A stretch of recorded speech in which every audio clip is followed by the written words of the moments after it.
Parties have never really been my thing. Okay.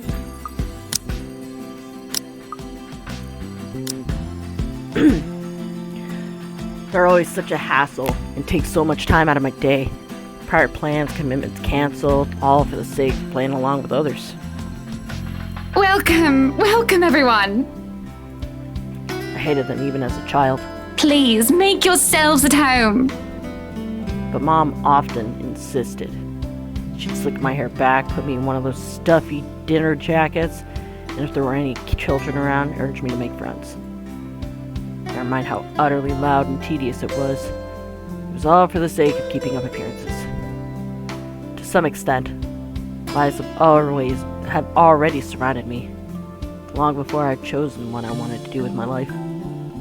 Luckily, there were always ways to tune everything out, and much to my mom's frustration, I always managed to sneak my CD player along.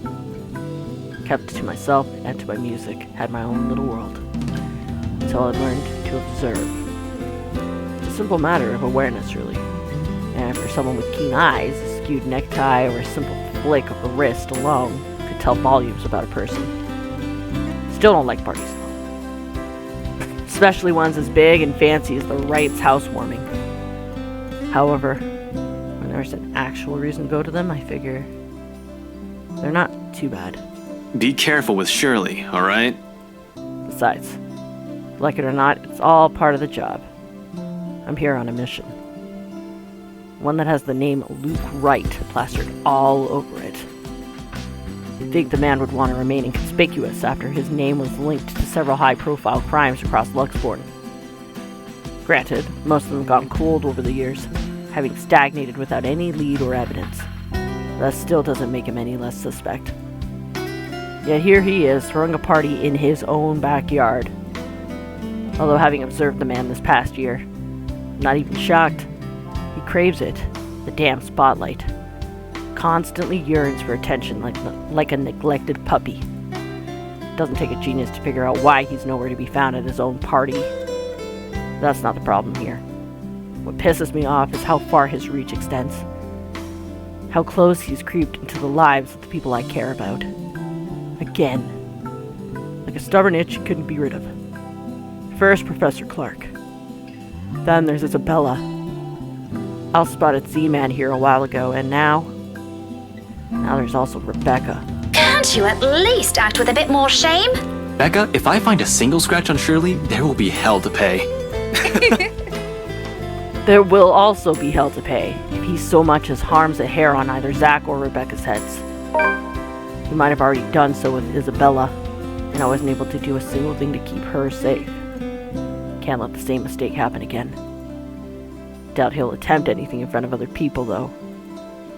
It would tarnish his glorious reputation, and he values appearances more than anything. That doesn't necessarily mean he isn't capable of it. More than, in fact. And on the off chance he does something, I wouldn't be responsible for my actions. Those guys know what they're doing. They're handling cars worth more than your precious Shirley. For Zachary's and Rebecca's sakes, however, I really hope this will simply be another housewarming party. Even though something tells me it's anything but. Call it a detective's intuition or whatever. When Luke Wright's involved, nothing good has ever come out of it. Can't let my guard down here. Even more so when a familiar car slows to a stop and out comes Chief? My presence here might be odd at best, but I have an excuse. One that this man handed to me himself several years ago, along with a heavy dose of flattery from the newly promoted detective inspector. Can't exactly say the same for my good old boss, now can I?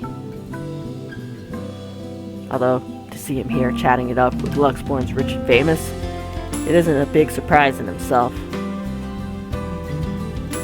No disrespect to the man, but the guy is obviously a social climber.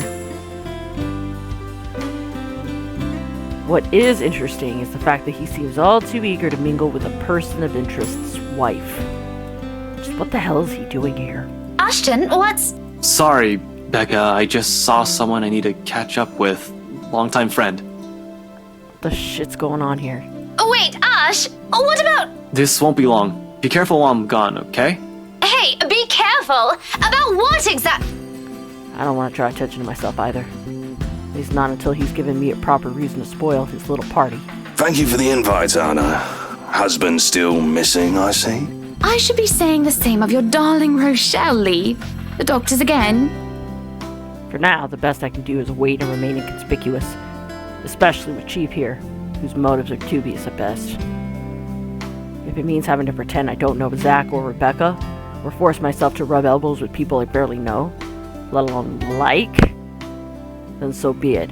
I can't involve anyone. Wandering is out of the question as well, and there are guards and civvies stationed here and there. Sure, getting past them is something I could do with ease, but I'd rather not right now. When I'm one of the few snooping and roaming about, it'd be best to try and do so once there's a crowd of people. And if their interior designer's drunken claims are to be believed. Yes, well, what about Luke? Should we file a missing persons report now, or do you want to wait 24 hours? He's around. You know, I can tell if someone's bluffing. It all comes down to how well I'll play my cards tonight. With a good hand, this party's going to give me the breakthrough I need to crack Luke right, or something to prove my suspicions wrong. Maybe find out what kind of game my boss is also playing.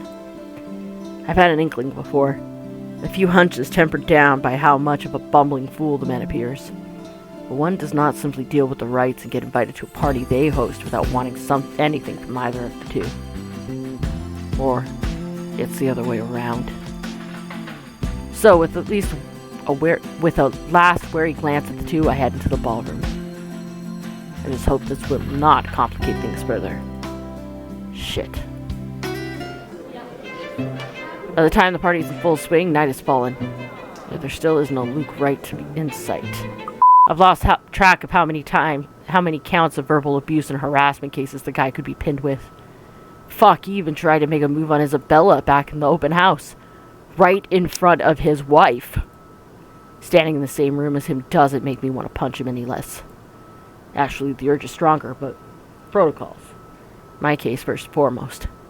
My own opinion of the man shouldn't get ahead of my purpose here. If I want to put him in his place, it should be in court, with all proper charges filed against him. And I'll only be able to do that once I gather enough evidence to pin this bastard down. Welcome, one and all, to our humble abode. Tonight, if you have yet to find yourself in your roles, you are our ladies and lords of the court of your king and queen, if you would excuse my presumptuousness. So, enjoy the feast that has been laid out for your senses as we only allowed the best to be served. Enjoy the rest of your night, everyone! Suppressing my noise, I prepare to step away from the crowd. Amidst the cheers and claps, now's a good time than any to move. Try to find that something the McCullough woman talked about. In the first place, I have no plans to actually shake hands with the slimeball himself. The fake smile's plastered on my face, while I pretend to listen to one of the other guests gossiping about him, all while slowly inching out of the ballroom. Unfortunately, before I could get any further. Are you feeling ill, Rochelle? Perhaps you need to sit down and... Rich people only have two ways to resolve their mess. Either they quietly deal with it behind closed doors, or they create an even greater problem out of it, and it just blows up in everybody's faces one way or another. Yes, Chief, I was. For a good reason. A friend invited me to go with her. What were you doing there? I know we don't have a strict rule against attending functions, but that was... He coughs, and it almost sounds like he's choking on his own. Excuses? Lies? I don't want to accuse him of anything. Yet he's someone I've respected since I joined the LPD, even with his bizarre sense of humor and tendency to procrastinate. He's obviously competent enough to get the job done. He wouldn't be Chief Inspector Luxembourg Police if he wasn't. He wouldn't last years in service without some track record backing him. Unless that too's a fluke. What's backing him is not something, and what's not backing him's not something, but someone. But I don't want to just give this up. I don't want to believe I've wasted an entire year for this. I don't want this to be the kind of news to tell Professor Clark after all those promises I've given the man. I don't want this to end here. if this might still have a connection with what happened to Isabella like I first assumed. Chasing a real person is easier than chasing those supernatural things, and I hope to God I'm right on this one. I just want to know, sir, at the party, with Luke and Hannah right, you were... Monday, Detective Inspector. First thing in the morning. Maybe you even just used me to get into the party. You said yes to being my +1, but you were rather excited to just peel yourself off, weren't you? Honestly, I'm feeling a bit used. Couldn't even look her in the eye. It wasn't that I lied to her. I honestly wanted to be there. To keep Zach safe, to keep Rebecca safe. Just in case. Client or family friend. It was still a party hosted by a person of interest. By a man accused years ago of murdering a person's wife to get what he wanted. But then Chief showed up, Hannah Wright happened, and Luke Wright just couldn't be bothered to die peacefully somewhere. All of a sudden, none of my original reasons mattered. If I was found out right then and there, hell, if Zach and Rebecca's connection with me was found out, who knows what might have happened. But Rebecca doesn't understand that. Doesn't understand what I can and can't say to keep them from harm. It's all in her eyes, in the tight line of her lips, and her furrowed brows. The hurt. I'll ask this again. Just what were you up to during the party? What were you doing that you couldn't even take 2 seconds to make time for your friends? This day's just off to a wonderful start. First, my case. Now, Becca. How do I even go about this? So stretching the truth didn't work the last time, so we are going to insist that it is confidential. It's confidential, Rebecca. I wonder how many times I've told her that. Well, it seems to have worked. And not just her. My dad, my mom, Zach, and even Isabella. How many times have I told them what essentially boiled down to mind your own business, to make sure they're all safe, to keep them out of danger? My job isn't a game. It isn't as glamorous as the television portrays it to be. I had thought so too as a child. I was so clueless back then, wasn't I? But boy, did I learn. The good guys don't always win. Justice isn't always served. Investigation is not looking at a crime scene once to get a eureka moment. It's sleepless nights at the crime lab with the tech guys. It's several days wearing the same clothes with Chinese takeout stains because I'm staking out a place.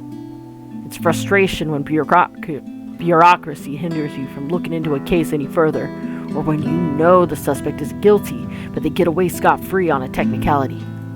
It's seeing anger and pain and despair with every case. It's the knowledge that catching the criminal won't bring back the dead, won't suddenly make everything right again. I know you have a mountain of questions, but I've told you this so many times before. I can't say much more than that. Still the look on Rebecca's face, the resentment and the pain. It hurts me as well to think that I'm the cause of that. It's a familiar one too, something I've seen a lot over the years. I wonder how long it'll take before Zach starts giving me the same one. Hell, I've already failed Isabella.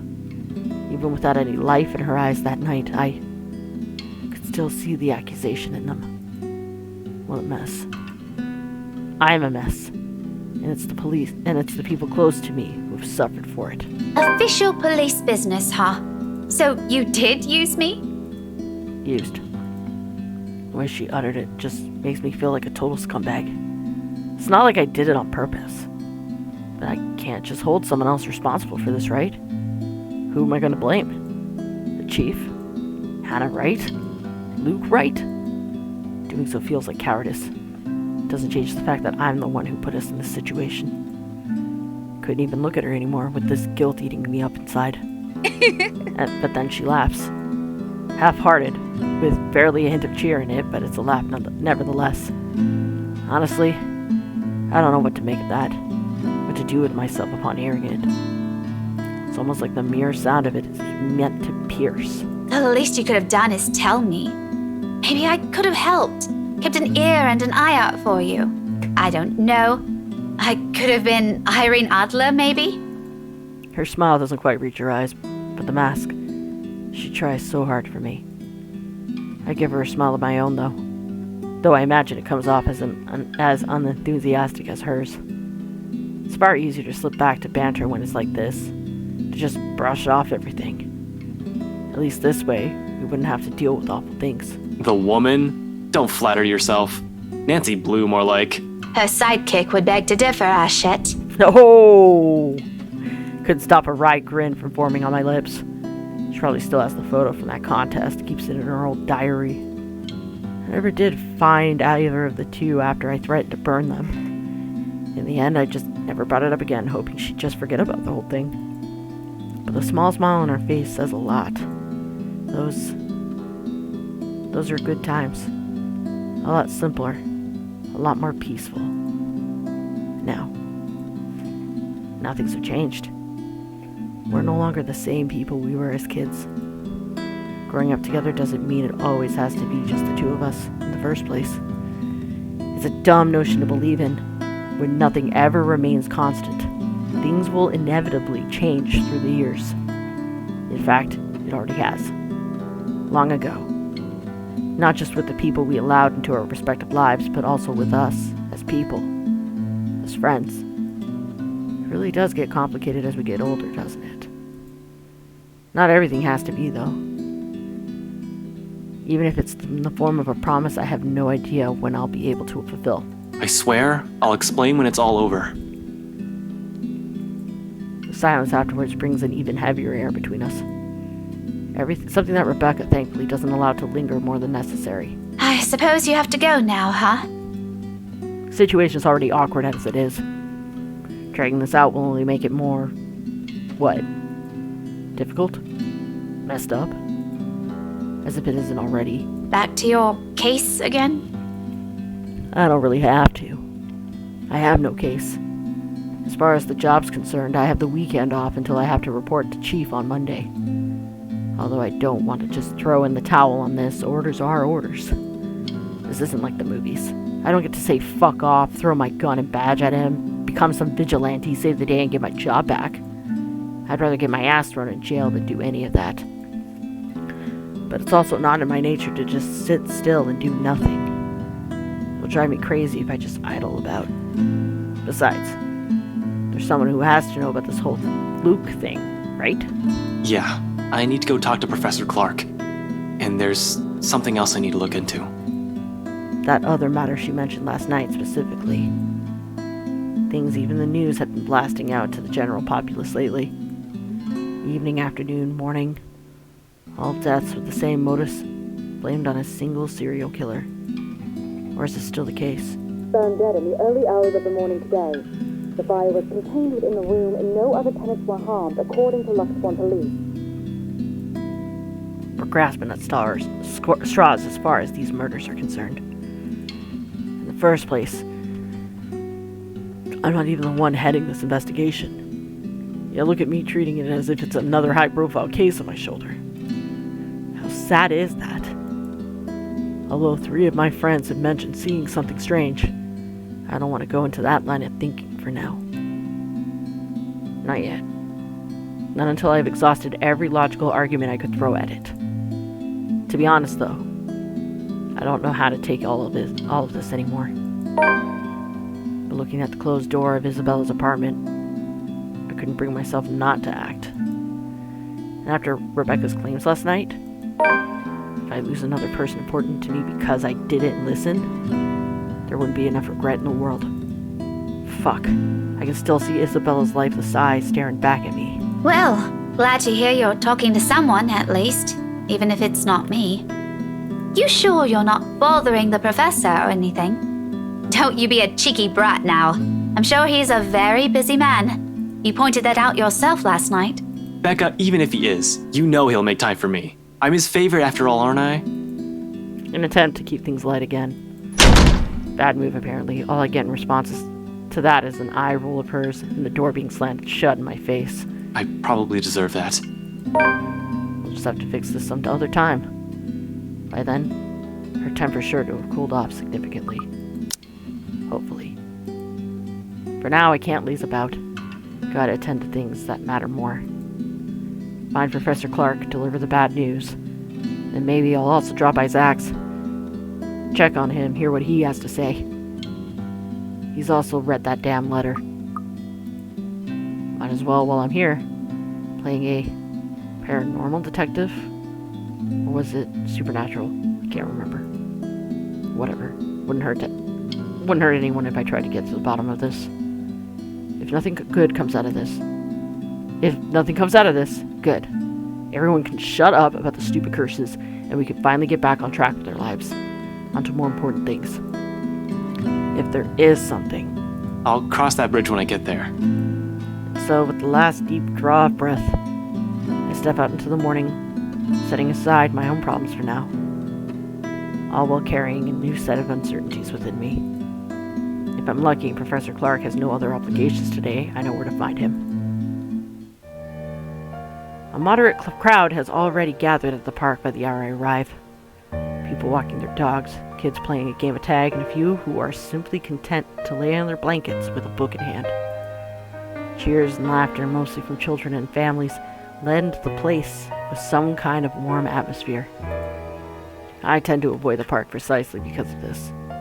No use reminding myself of could-haves when it's already over. Mom's doing well with her career. Dad's also fine with the last time I visited. Although neither remarried, they're both content with their lives as it is. I'm probably the only one still caught up with it, hence my aversion. But all in all, it's still a pleasant sight to see, if you're the kind who takes joy in such things. Professor Clark does, and as expected, I find him enjoying a walk around the place moments later. He stops as soon as he sees me, a grin spreading across his face when I approach, his hand raised in casual greeting. Not running today, Professor? Ho, no, not today. This is interesting, because the last time he delivered this news over the phone. Just thought I'd enjoy the nice weather, before it takes a turn for the norm again. And to what do I owe the pleasure? The guy certainly looks happy right now, but in any case, I almost don't want to break the news to him. But it's better to get this off quick, as long as he doesn't shoot the messenger. He's not the type. However, the long-held resentment can change a person. Even someone as mild-mannered as a professor. Maybe we should sit down first. With a slight gesture of my hand, I lead the two of us to a nearby bench, away from anyone who might want to listen in. Not that there's much to hear. It's just for the sake of his privacy. He's had enough of this city's tattlers 10 years ago. There's definitely no need to feed more fuel to a fire that's already died down years ago. I wait for him to take the empty space beside me before starting. Instead, he spares a moment to give me a once-over, quiet and unblinking, during his scrutiny. It reminds me of all those times he's done the same back when I was still his student. I try not to flinch, meanwhile. Once he's done, he simply raises a hand, reaches up to correct his glasses. A habit, as I've learned many years ago. He does that once he's found what he's searching for, a nervous tick or an odd stain on one's person. Something to tell him about the one in front of him. Art of keen observation? I learned it from the man. It's very likely that he already has an idea of what this might be about, from my appearance and expression alone. Despite this, he allows me to speak first, and worthily takes the open seat beside me, a smile still on his face as he watches the scene in front of us. Funny how the world simply goes on while we sit here with his shadow looming over us. I was hoping to talk to you about the case. I suppose I'm just a downer today. As soon as I say those words, a look of concern replaces his cheery expression. You aren't in trouble, are you? For a second, I hesitate, looking at the dirt beneath my shoes. But I manage, eventually. After a long, ragged draw of breath, I pick up where I left off, though still fumbling with my words. Well, I'm in a bit of trouble, if you can call it that. He quickly raises a questioning brow at that. But I'm not in danger or anything. You've said that same excuse a million times before, Detective Inspector. Those circles under your eyes and your slouch tell a different story. It's nothing like what you're thinking. Don't worry. I was taken off the Luxborn firm case. I expect anger, frustration, maybe even disappointment. But all he gives me is a small sigh of relief. Is that so? Well, at least you aren't in danger. Liz wouldn't be too happy if she saw you like this right now. Liz. Aunt Liz, she insisted I call her. His late wife. A sweet-tempered woman by so many standards. They were never blessed with kids, and she contented herself with simply managing their bakery. She's the closest I had to a mom in the few years I'd known her. The professor, too. In the absence of my own parents in my life, the two filled the ache their separation left in me. Believe me, you'll get an earful if you show up looking like that on her doorstep. How many years has it been? 9? 10? I can still remember it vividly. 2 men, primly dressed, briefcases in hand, and a stern look on each of their faces. They were already frequent visitors to the Cat Bakery for a few months. Something about the lot being a prime property in downtown Luxbourne. I think they were hoping to settle a deal with them, but neither of the couple gave in to their demands. Why should they? A quaint little shop was the dream for them. Aunt Liz sent me home early that night after a fruitless wait for the professor. The next morning, news of the bakery razed to the ground had spread across the whole city. 1 casualty. A few weeks later, the property was sold to Wright Enterprises. A fucking hotel now stands in its place. Of course, an investigation was launched after the incident. The name Luke Wright was briefly at the center of it, but with the lack of any evidence, the case ultimately went cold. Professor hides it well, however. I can tell that he hates that man to this day. Might even blame Luke Wright for every tragedy that happens in the city. He's never blamed me, though, even though I'm equally as responsible. I knew something was off the moment those men stepped inside the shop. I could have saved her that night. I could have prevented anything from happening to her, called for help or whatever. But I didn't. So it continues to eat at me until today, the guilt. The Luxbourne firm case would have been our chance at reopening that old case, if it could prove Luke Wright of his crimes. Instead, we're back to square one. Yet all he has for me are words of comfort. To think he can still be this concerned about me after my carelessness, after I've broken another promise. People never cease to amaze me. You might think that you have failed as an officer.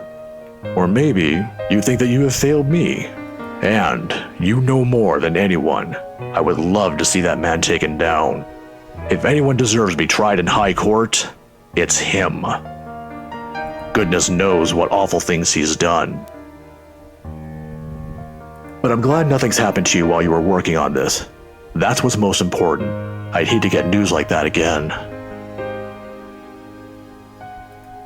Suddenly he stops. A thoughtful look flashes in his eyes as he thumbs the wedding band on his right finger before he continues. Another habit. He's never removed it since that day. Has never thought once to remarry. Even when he manages to continue with his life and return to some semblance of normalcy. It's his way of honoring her, I suppose. When he couldn't bring to justice the man responsible for his loss. Some people are just hard to forget. And I understand that now. It's not like another death. Yours or even his will bring back my wife. Silence falls between us afterwards. I don't know what to say after that, really. Should I apologize? Should I show sympathy? Going into this, I should have thought of something other than just breaking the news to him. As it is, it seems the only thing we can do is feel sorry for each other's misfortunes. In another occasion, under different circumstances, I might have accepted that, but... And I don't know if I've told you yet, but the one in the news recently, the girl, she was the one you kept mentioning before, yes? The girl you frequently hang out with. They said she briefly worked for them, as their real estate agent for the mansion. I've just heard about it. Yeah. Although, for what it's worth, I'm sorry about what happened to your friend. I don't know if this has anything to do with it. But if this is that man's doing... Professor, please. They come out more strained than usual. More than what I'm accustomed to when speaking to the older man. Maybe if things around me hadn't started going beyond my control, the letter, the mansion, the supposed curse behind those, I'd still be quick to blame it all on that bastard too. But as much as I want to keep holding him responsible for it, to add another to his list of sins. Please don't finish that. All this time, I've prided myself over being the one to always know. But ghosts and curses? These are things completely out of my depth. Professor Clark's right in some way. Things would be so much easier if we just blamed Luke Wright for all of this. At least finding evidence would be a breeze. And I'd be all too happy to put him in a place he belongs. Although, if he was in any way also complicit to what happened to her, the legalities have my hands tied. Maybe that's my fault. I might have missed the ticket to closing the case once and for all last night. If only I'd done a better job during the party. But then, the commotion. There was Hannah Wright and Rebecca distracting me from my purpose too. I'd include that gate crasher as well, even though it's only for a moment. So many things have gone wrong since last night that... This isn't a prank! I saw something! See? This is why I didn't want to tell you guys! It's not a joke! Will you guys listen to me first?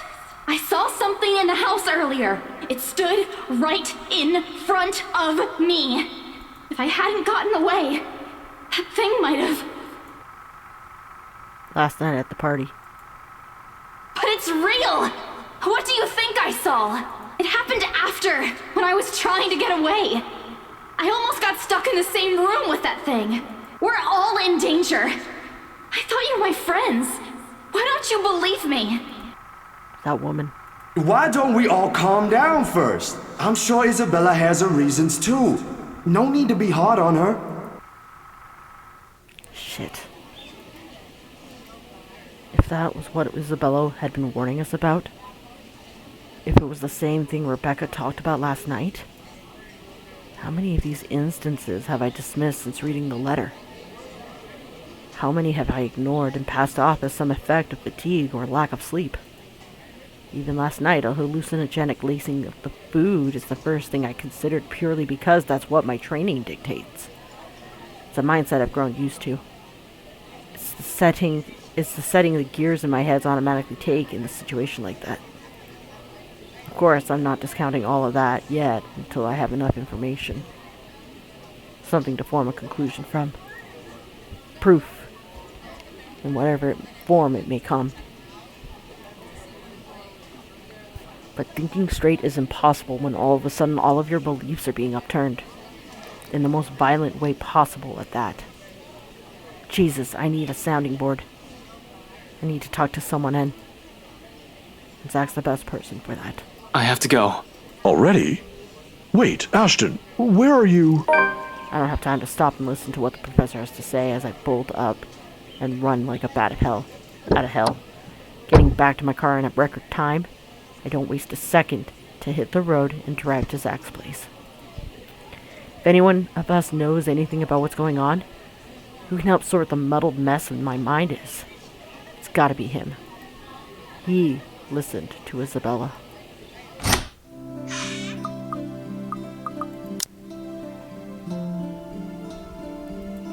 Figures. People don't seem to be where they should be when I need them. Looking around, I find no sign for where he might have gone. He usually leaves a note on his fridge if he's out for the day, just in case someone drops by. As there isn't one, he probably just went out for a quick walk. I hope. Maybe he ran out for eggs or something and went to go out to buy some. He is out of eggs after all. It puts my running mind to rest for a while. He always has to have some, be it for an omelet or something he's baking. All I can do is sigh as I close it behind me.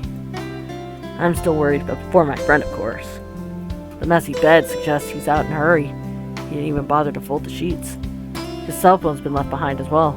Another odd thing when he has made it a habit to never leave it behind in case a client calls. At least the locked door points to the fact that it wasn't a forced exit. I can take comfort in that, but not so much. Anything might happen, and completely letting my guard down is out of the question. In hindsight, I shouldn't have left Rebecca alone either. I'll have to check on her later. In the meantime, Zach. But with no other clue where he is and no other way to contact him, I have no choice but to wait. Sure, I could give the room another thorough run-through, but I don't think Zach would appreciate me abandoning his place. Besides, I haven't eaten anything yet. Might as well take this chance to cool down a bit, right? Anything to distract myself so that I don't just charge headfirst because of whatever paranoid scheme that comes to mind. Returning to the kitchen, the first thing I see is a bag of chips when I rifle through the cupboards. After muttering a permission and an apology its owner won't hear, I grab it, set myself on his little couch, and turn on the television. The screen lights up, right as some awful noontime drama starts airing on Channel 9. Nothing like sitting in front of the TV with a mindless drone running in the background to waste away the time. And waste it away I do. The afternoon has hit its last few hours when movement comes from the other side of the door, and Zach's heavy treads break the monotonous drivel from the TV. The lock clicks, the knob turns, and slowly it swings open to reveal a very exhausted-looking Zach. What, did you run a marathon? Sup, Z-Man? Light as my tone might be, his arrival eases the restlessness edge in me. Who knows what I would have done if something bad happened to another one of my friends. If another minute had gone by without him showing up, I might have resorted to unconventional methods. Ash, how many times do I have to tell you not to call me Z-Man? And stop breaking into my apartment!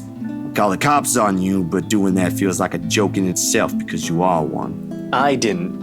You gave me a key the last time I did that, remember? After the last one you broke, I can't keep replacing the knob just because you think it'd be amusing to lockpick the hell out of it. And hey, is that my... It's scary how the friendly banter and easy smile come naturally.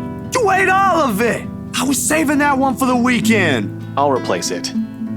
I do it, even without thinking. And that speaks volumes about how comfortable I am around him. That's nice, isn't it?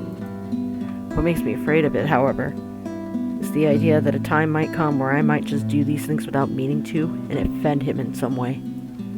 The friendship we might be closer than most I've shared with others, but there are boundaries you can't cross without the other's permission. Zach's been respectful of that so far, neither asking about my parents or what happened to them. Me? I'd bet he'd say not so much. It's also this easy banter that makes me wish we could just stay like this. No worries, no problems, just potato chips and the debate on whether or not I deserve them. But as always, I have business. As soon as I see the chance, I take it and ask him about the odd things that have been happening lately, including that letter. You saw me last night at the housewarming party, Ash. Pretty sure I'm doing fine. I'm not asking about that. Remember the letter thing Isabella's been yapping on about? I'm asking about that kind of odd. Well, the dreams, they're a lot worse than usual. There's a woman now, ever since we saw that letter. I don't know if it's the same one Isabella talked about. Maybe it is, maybe it ain't. I really don't want to go back to sleep sometimes. Last night was the worst. Anyway, why are you asking about this? As expected. As we go through all of this, Zach starts to look at me like I've grown a second head. Yeah, I would too if there were ever a universe where I was standing in front of myself. Because even as a child, I never believed in ghost stories. The lucky charms and mystical objects from my mother have often been stored away or given as paltry gifts to those who would appreciate them more. Granted, I haven't eliminated every single possibility here yet. But what else is there to go off on from? I try to stamp down on the annoyance that comes from that thought alone. The worried look Zach shoots my way doesn't help one bit in helping me gather my thoughts either, when that's what I came here for. Somehow, everyone's just suddenly so worried about me. It's not like I'm pulling this out of my ass. If even Rebecca claims there's something shady going on, I'm inclined to believe there must be a scrap of truth to it. And when I look at those along with Isabella's warnings. What happened to her? What's occurring around Zach? What has taken place around Luxburg since Isabella found the letter? Have you seen the news this morning? His puzzled expression is enough answer. Of course he hasn't. Another night, another nightmare. The guy most likely went out as soon as he got out of bed to shake the images off. The memories have never really left him. So I show him, cycling through the channels until I find one doing a recap of this morning's reports. And there it is. The poor guy is unidentifiable with how badly his body's been burnt. Murder via arson? That'd be the logical explanation if I was the officer looking into it. Except they couldn't find the source of the fire. The fire didn't even spread. Found dead in the early hours of the morning today. The fire was contained within the room and no other tenants were harmed, according to Luxborn police. They were going to consider spontaneous human combustion soon enough, if they don't find anything else. But what's important for everyone to note is the state of the room. A similar writing was found in another victim's room from last week's incident. Both were employees of Briar Realty Corporation. LBN has reached out to the... Like what happened to Cooper. And Isabella. Hell, I wonder how many other deaths like this that I've missed while I've been looking into Wright. The LPD is already thinking it's a serial killer at this point. How long until they consult with the London Metropolitan? I'm not sure. The Anselm Butcher has always been an enigma even to the people within the city. Gone for a few years, and then in the next, one body after another is found. Merely handling the case has apparently driven the chief inspector insane years ago. He never did find out who committed those murders. Maybe now, this time. You think this is... I don't know what to think, Zach. In the next second, I'm up on my feet and pacing the span of the smaller room without thinking much about it. My body just needs to be busy. Moving around, burning out, rather than burning my own brain out. Sometimes I do both. But moving helps. Keeps the brain running. Healthy body, healthy mind. Or was it the other way around? Fuck. Can't even think coherently right now. I just know there's something. There must be. There has to be. I should have looked into this when she was still here. Maybe none of this would have happened if I did. The words slipped out of my mouth before I could censor them. The guilt and sorrow. Feeling I won't let others even catch a glimpse of under... Feelings I won't let others even catch a glimpse of under normal circumstances. All laid bare in this one moment of weakness. Zach will say otherwise. He's always been the optimist, the one who sees the best in the people. But such sentiments or any words of comfort won't change the truth. That a single instance of neglect and indifference has cost me someone really dear to me. Again. We've all been given our warning that day in that desperate, pleading tone of hers. And I'm the first one who brushed it off. Still, like the usual, Zach tries. A benefit of the doubt I'm not worthy of. Rebecca and I are still here. We'll manage one way or another. Don't make it sound so easy. We have no idea what we're dealing with here. This is a whole fucking mess and we are in it blind. The only way to make it worse is if we start running around like a bunch of headless chickens. But I have a concrete plan now. I think. Aside from those writings, there's another thing linking most, if not all, of those victims. The latter, I'll still have to look deeper into, of course. However, this little detail had been bothering me since Inspector Abigail pointed it out during briefing. Even the news has picked up on it. Most of the victims are employees of the same company before their untimely deaths. Briar Realty Corporation. However, my suspicions are mine for the moment. The details are something Zach doesn't need to know until I have something to show. It's enough that he's aware that I have an idea in mind. For his part, Z-Man doesn't push it, and nothing but a heavy silence leads my departure hours later. Seriously, Zach would probably make a more responsible officer than me, if he only had the heart to join the force. We could certainly use more kind people like him. But as good as that thought is, I push all of it into the back of my mind as I head for my car. Tonight, I can't stay distracted. The drive to BRC is a quiet affair. More so the hour-long wait for nightfall.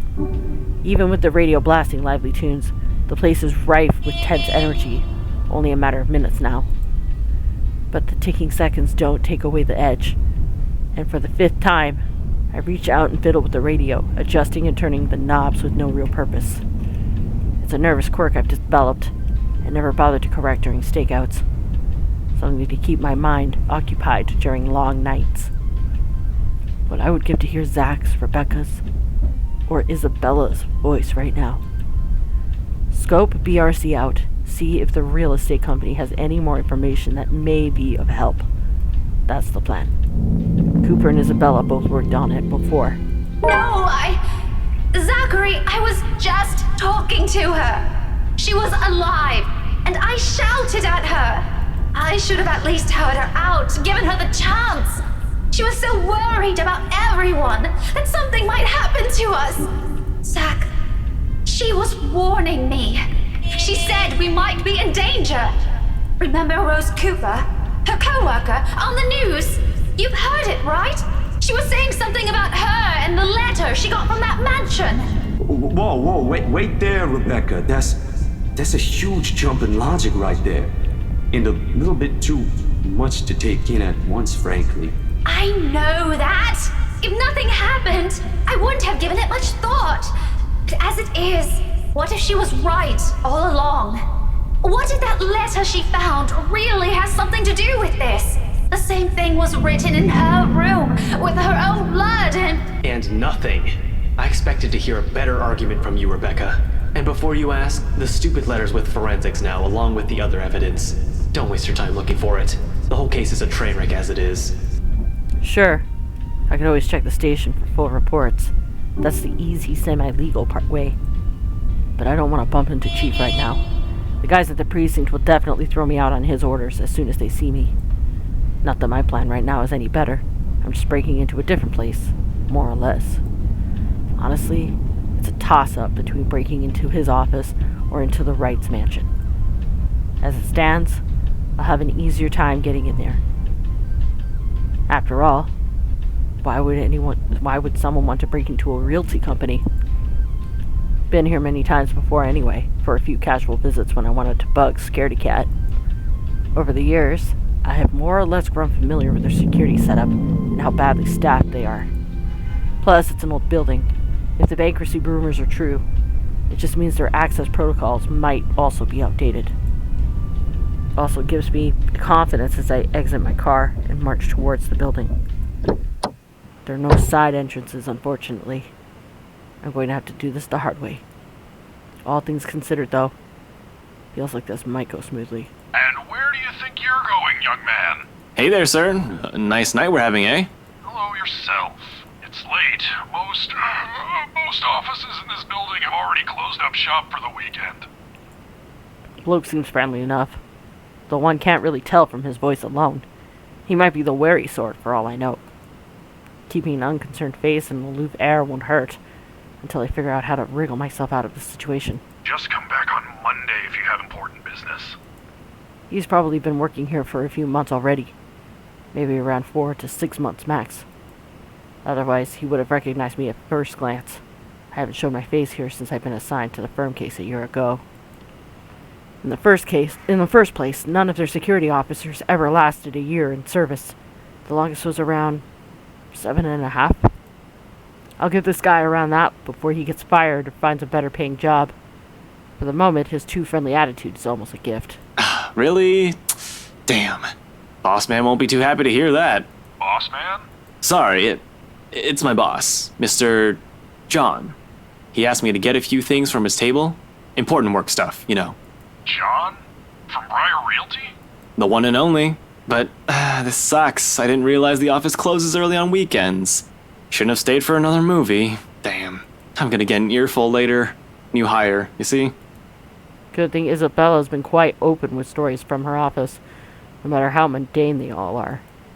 Granted, she rarely talks about her boss, but what I've gleaned from it is enough to fabricate a decent, believable story. You new hires are always so dumb and clueless, I swear. You guys come and go a lot these days, but I suppose that's because they pay you a lot less in commission than the older agents, huh? You can say that again. But it's nothing hard work can't fix. Sure, you can do that, if this branch stays afloat. What do you mean? You know, stuff in the news.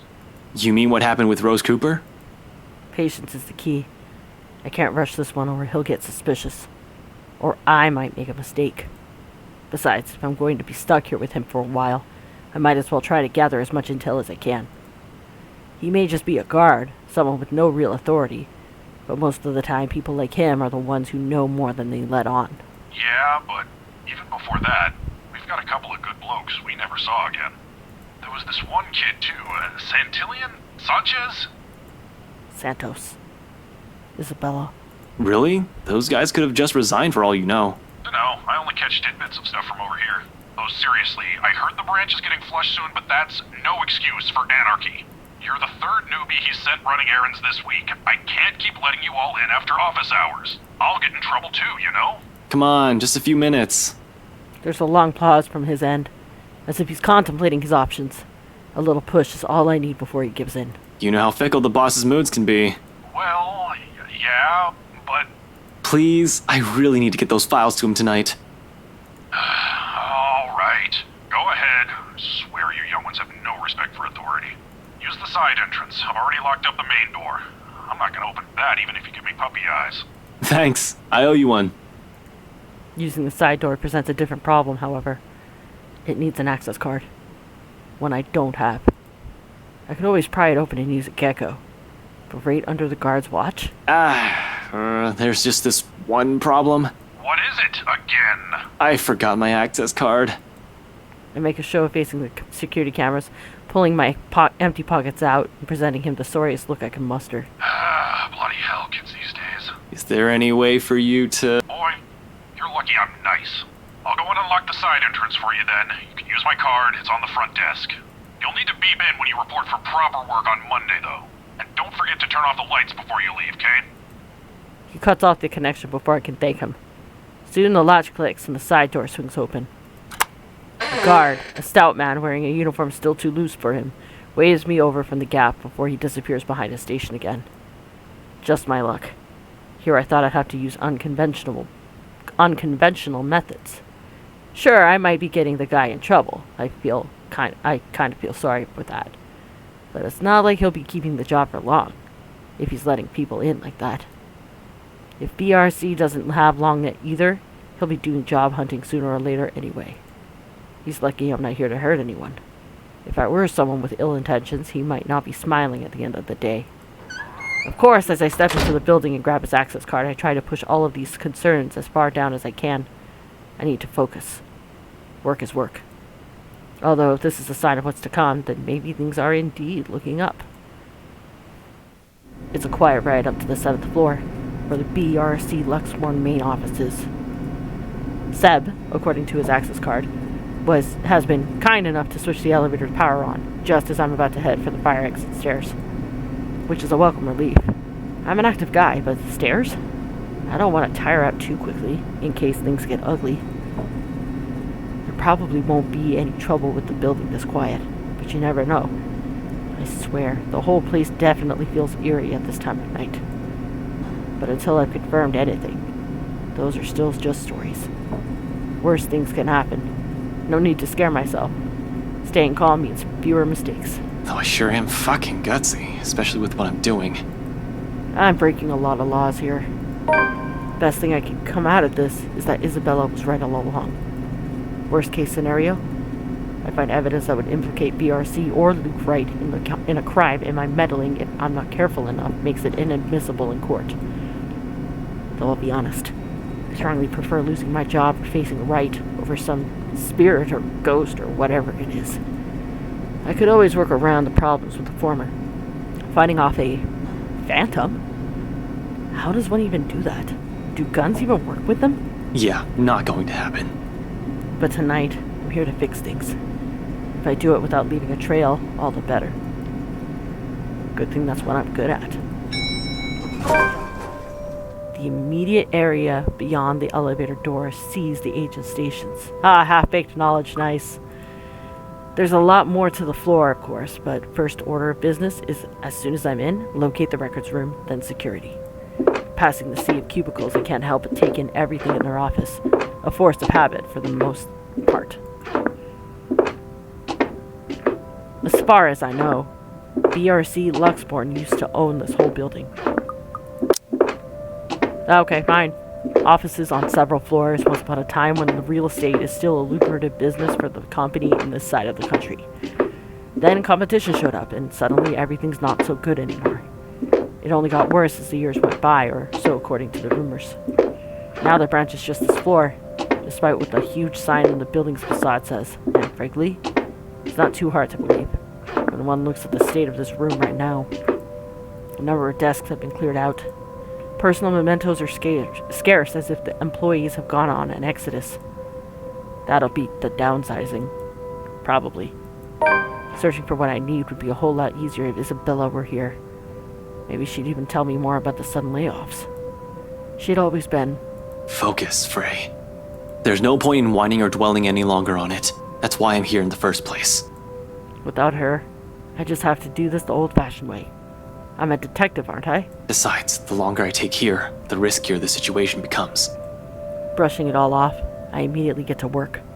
On the far wall of the main workspace, plaques label most of the doors for easy identification. The staff lounge and the branch manager's offices are places I'm familiar with, and they're easily the most accessible for the private rooms. To the right of the manager's office is the meeting room and human resources. To its far left, the records, followed by security further back. Easy as pie. What will be tricky is getting inside both rooms. The security room first. The fact that no one has walked out when I entered means the room is either empty or their guards sound asleep. I'm banking more on the former. If they're cutting corners and firing agents, I have no doubt that they fired the guy stationed here. If they have anyone watching the monitors in the first place. It's a rather common thing for establishments. Just leave security recording indefinitely and only check the footage if something actually happens. Just to check, I press my ears against the door, listen for a sign of anyone occupying the room. After a long minute and nothing, I move back towards the records room and give its knobs a few rattles. Time to get to work. Standard lock and key. Should be easy enough to pick. We have lockpick sets, but those are only to be used if necessary and with a search warrant. Even then, it's a skill set rarely needed. Subtlety isn't on a cop's priority if they have authority to search the premises. Bolt cutters and brute force are the favored methods. If those fail, we call a locksmith. Me? I prefer the good old hairpin trick when those options aren't available. Besides, they're easy to hide and store for emergencies. Running my hand through my hair, I pull a pair of bobby pins. 2 of these and I can just about open any standard lock. One makes a lever and the other makes a handle. Won't call it a complex skill, but it certainly takes time and a lot of practice to successfully pick a lock. Good thing I practiced with them for a bit in my college years. I learned more when they're accessible and standard issue for a law enforcement officer. A wriggle here, a click there, and I managed to seize all the pins and the locking mechanism soon enough. With a slight turn of the knob, the records room's ripe for the picking. Easier said than done. Now, where should I start looking? The property files are probably my best bet, as well as the people who worked on it, including Isabella and Rose Cooper. The sign and forms from the open house can also help me track the clients, but it's a little too far-fetched to think those people have been affected. It would have been news now. Isabella had already found the letter by the time the open house has started. Besides, out of all the visitors, it's only with the right couple who Isabella and Cooper had a notable interaction with, one that led to the sale of the mansion. So for the next half of the hour, I work in complete silence, digging into every file compiled in the Ermengarde Mansion folder. Client files I leave alone, like the sign forms. Better narrow this down as early as possible. My best bet are still the people who have worked closely with Cooper, Isabella, and BRC itself. After all, that's where the connection is. Not an easy task considering how thick the whole thing is. Just the correspondence and contracts for the restoration alone makes up a stack of papers that's an inch thick. Third-party service providers hired for the masonry, radiators, woodworking, plasterwork, slate roofing, and a whole bunch of other things are well documented. Hell, every single contractor who worked on the project were listed individually, even if they were just there to do the plumbing. It's a high-profile and high-cost estate, after all. But with that scope comes the loopholes. Means plenty of room to hide something in, if there's something fishy going on. All I have to do is find a pattern, and it doesn't take long. Upon closer glance, despite the original owners shouldering the renovation costs, it would be surprising if they'd managed to break even on the Ermengarde Mansion. What with the additional expenses for the open house, the commission on their agents, and other overhead fees. At one point, the negotiations to get it listed under BRC's name almost broke down, too. Some disagreement about the listing price. The owners wanted to be rid of it as quickly as possible while keeping the worth at a profitable level. BRC was insisting on a higher amount, double what the appraiser suggested. This, plus the rumor that the branch is closing. BRC Luxbourne really is in the red, and the sale of the mansion could have easily been a desperate move to keep the branch afloat. No wonder the final sale happened as fast as it did. Sheesh, this place is just unlucky. Going bankrupt while the rest of this crap is happening? But this isn't what I'm looking for. What I need is the who. The people aside from Isabella and Cooper involved in this business with the mansion, and the how they are now. I can't do much with the outside contractors, they won't be on file. The employee list, on the other hand. Because if Isabella was to be believed, if what she's seen and what happened to Rose Cooper is because of that letter, I need to know everyone who has possibly read it aside from the three of us, if they've been noticing strange things too. For all I know, these may have just been a terrible coincidence. Although the thought of that starts to diminish as I dig into BRC's company riles. Turns out there are 2 more employees who handled the mansion directly, aside from Cooper and Isabella. Christian C., the realty specialist, and Mark Julius Jean-Marie, the estate appraiser. This C guy, he was in custody just the other day. Folks at the precinct said that they went to his house after a noise complaint. They found him acting all crazy and had to take him in when he started getting violent. Kept screaming about a woman. It was driving the guards mad, but he didn't last too long. A few hours in, he just started bashing his own head against the wall and, well, it was messy to say the least. Guy is in the hospital right now, and I heard they're looking to put him into psychiatric ward as soon as he recovers. Within the company, he's been marked AWOL. Jean-Marie, on the other hand, his employee file notes his date of leaving and even when his final paycheck had been given. Along with it, there's a letter to his family about the appraiser being found dead in the office. Communication is hush-hush, and there's mention of compensation if they don't talk about it to the media. Inspector Abigail has often scolded me for not reading the reports on a regular basis, but I try to keep up to date as much as I can. When I do, I make sure I'm aware of the gist of what's going on in my city. This never reached the police's ears or the health and safety executive. Business going under and someone dies while working here? Of course they want to keep that quiet. It's bad publicity. This whole thing is just getting freakier by the minute. I continue flipping through the documents for a while more. It's a quarter of an hour later when I put down the papers with a sigh and begin placing the folders where they belong. Aside from those 2, I found nothing else of note. I feel like I'm still missing a lot of things here, because Isabella's not there. But it's about time I leave. I've taken too long. I make short work of creating duplicates out of everything I've deemed important. The pages with the names, addresses, and contact numbers will do. I'll start with the ones who live within the city. Once I finished, I tuck the duplicates under my arm and bring the originals back to their proper place. With that done, I lock the door behind me, tug it twice just to make sure. I had my work cut out for me. It's not like I can ask for backup from the force. Now on to the next order of business. Removing the evidence of my little excursion in here. Can't have my face plastered on security footage, showing me breaking the law, as it were. I'm gonna have to wipe the data for Seb's access card entries too, so I won't incriminate the poor guy. Same with the records room. The security is also using a standard lock and key. Good thing my trusty bobbies are always with me. Without much difficulty, I find myself facing the security monitors.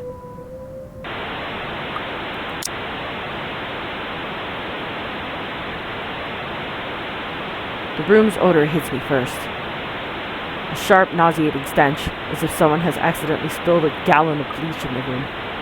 When was the last time they opened this place? Ugh, this place smells awful. Jesus, it's worse than the forensics lab on a bad day. And this is probably because of a badly botched effort to clean the place up. Even in the dark, I could spy dark stains on the walls. I really don't have the time to try and play is this ketchup or soda right now, but I have the strange gut feeling who the mess might belong to. As expected, no security personnel mans the office CCTV controls, and the standalone DVR setup is open for anyone. Normally, I'd have a heap of things to say about this sloppy security setup, but right now, the negligence makes the whole task of erasing evidence easier. No fuss, no muss. The next one should be the access card data. Hopefully getting into the computer won't be too much of a hassle. Everything up until now has been smooth sailing. There have been hiccups. I'll give it that, though it does nothing to dampen the good mood I'm in. Once I shift my attention to the machine sitting next to the DVR setup, all of it swiftly evaporates. Okay. I'm no computer buff, but I can definitely recognize being more than a decade old. Simply looking at it makes me feel younger. I had no other choice. Unless I pulled the douche card and leave Seb to whatever trouble he might get into. I don't have the heart for such a thing. After all, the help the old man has unknowingly lent me tonight. With a heavy sigh, I power it up and mentally prepare myself for a slow slug. Slow apparently remains an understatement here. It takes a whole 3 minutes for the thing to start up. The OS hasn't even started loading, and in my boredom, I start inspecting the live feeds from the cameras. Only two works. One from the view outside, everything seems to be in order there, and the other from the main workspace where it's a fleeting glimpse, a cursory glance, but the sight of it stops me.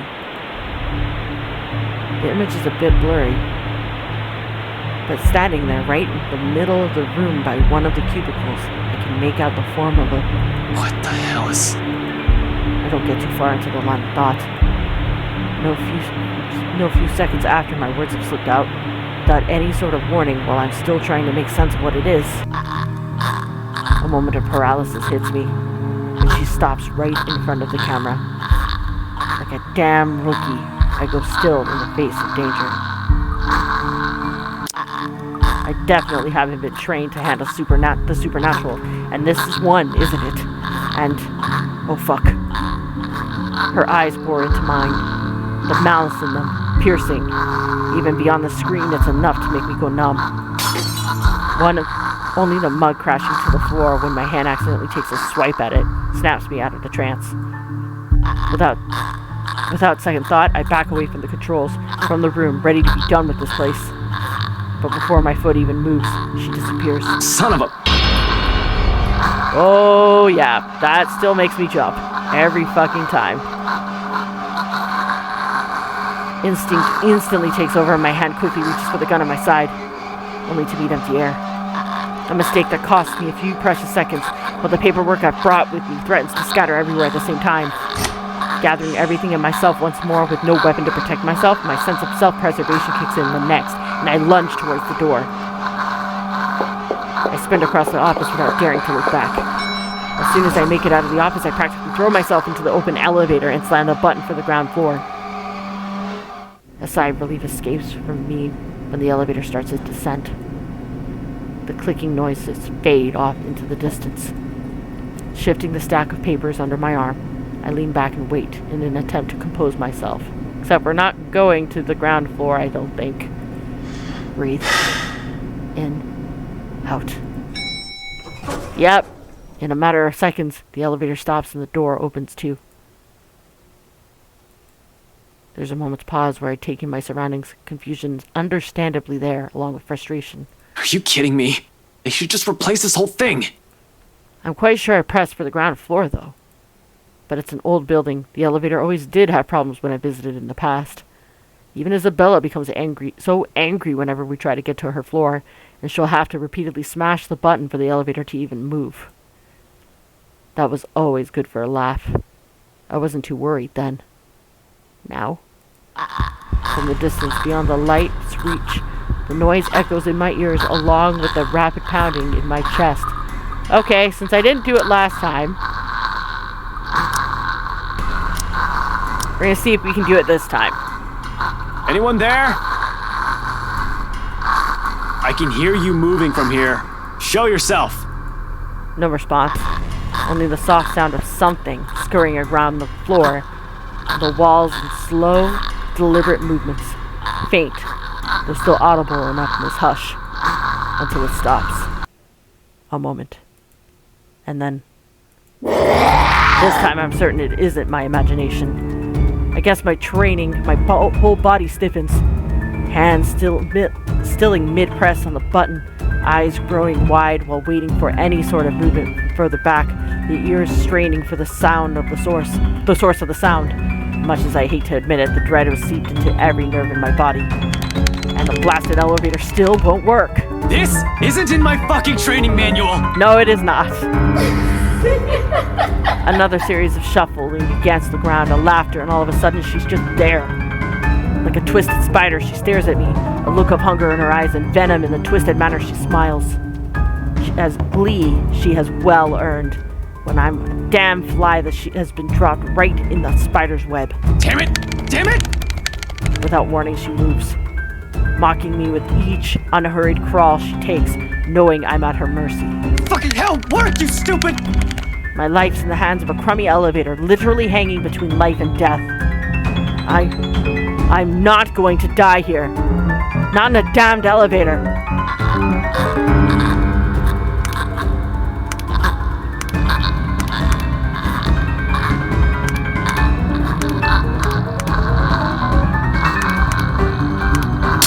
Ah, fuck.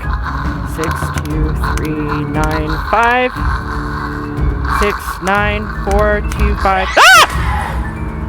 Ah! Okay, 3, 4, 9, 8, 7. 3, 8, 9, 7, 1. 2, 3, 6, 7, 5. 3, 2, 6, 1, 9. As if a divine power has heard me swearing up a storm in my head, the doors close just as that thing looms near. Soon the elevator, the blasted thing, is heading up. And this is the most I've been tired my whole damn life. Not during training, when my superior first asked me to drop 100. Not after a stakeout. But after smashing a fucking elevator button repeatedly. Okay, so my initial guess of just having to spam the spacebar button, it was off. It's literally just pushing a series of buttons. Cool. I slumped to the ground, worn out, but I don't let myself feel relief again. Not until I'm out of here. Still, I find myself letting out a shaky laugh. Fuck, I should have taken the goddamn stairs. Yeah, no shit, Sherlock. Twice I've seen it. Thrice if I include the party. Unless I'm tripping balls without realizing it, there's no doubt in my mind that this is actually happening. I don't want to believe it. But with the truth staring at me in the face, it'd be stupidity to deny the reality of the matter. As soon as the lift hits the ground floor, I hightail it out of the building. Seb's sound asleep when I pass by his station. However, in the face of what I've seen, everything I face tonight, I really couldn't care less. He will still see me on my way out. The sooner I get away from this place, the farther, the better. And let's just do this real quick.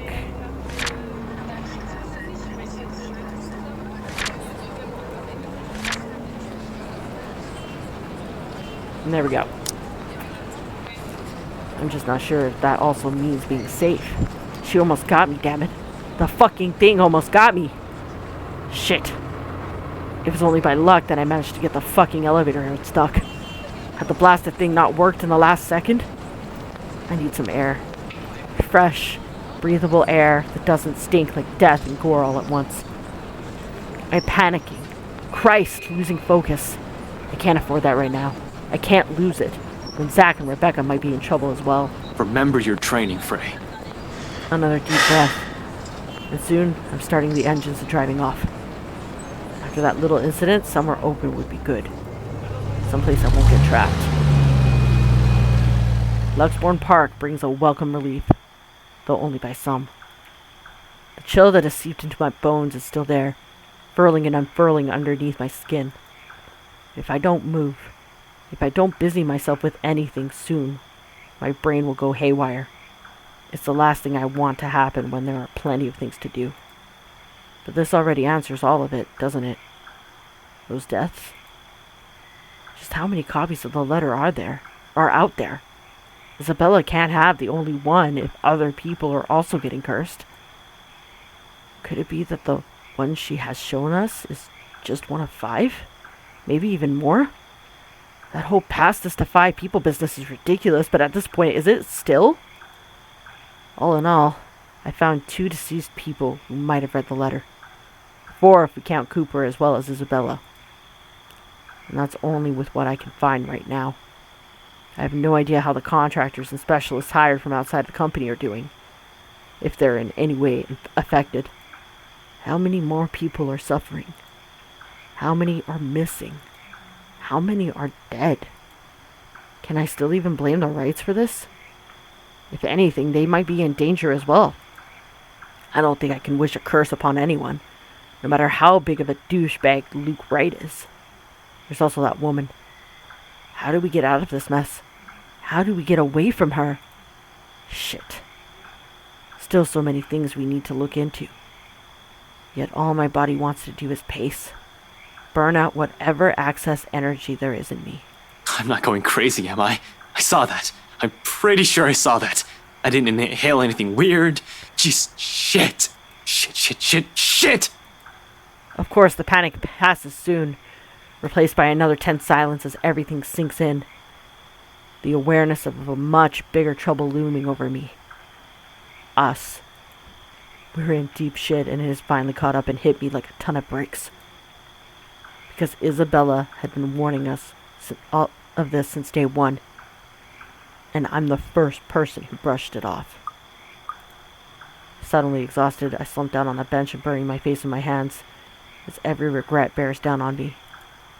And in the stillness of the park, a plea slips out. Isabella, what am I supposed to do? Tell me, please. A desperation, after all my failures, after all the things I've disregarded, all at cost of the people I care about.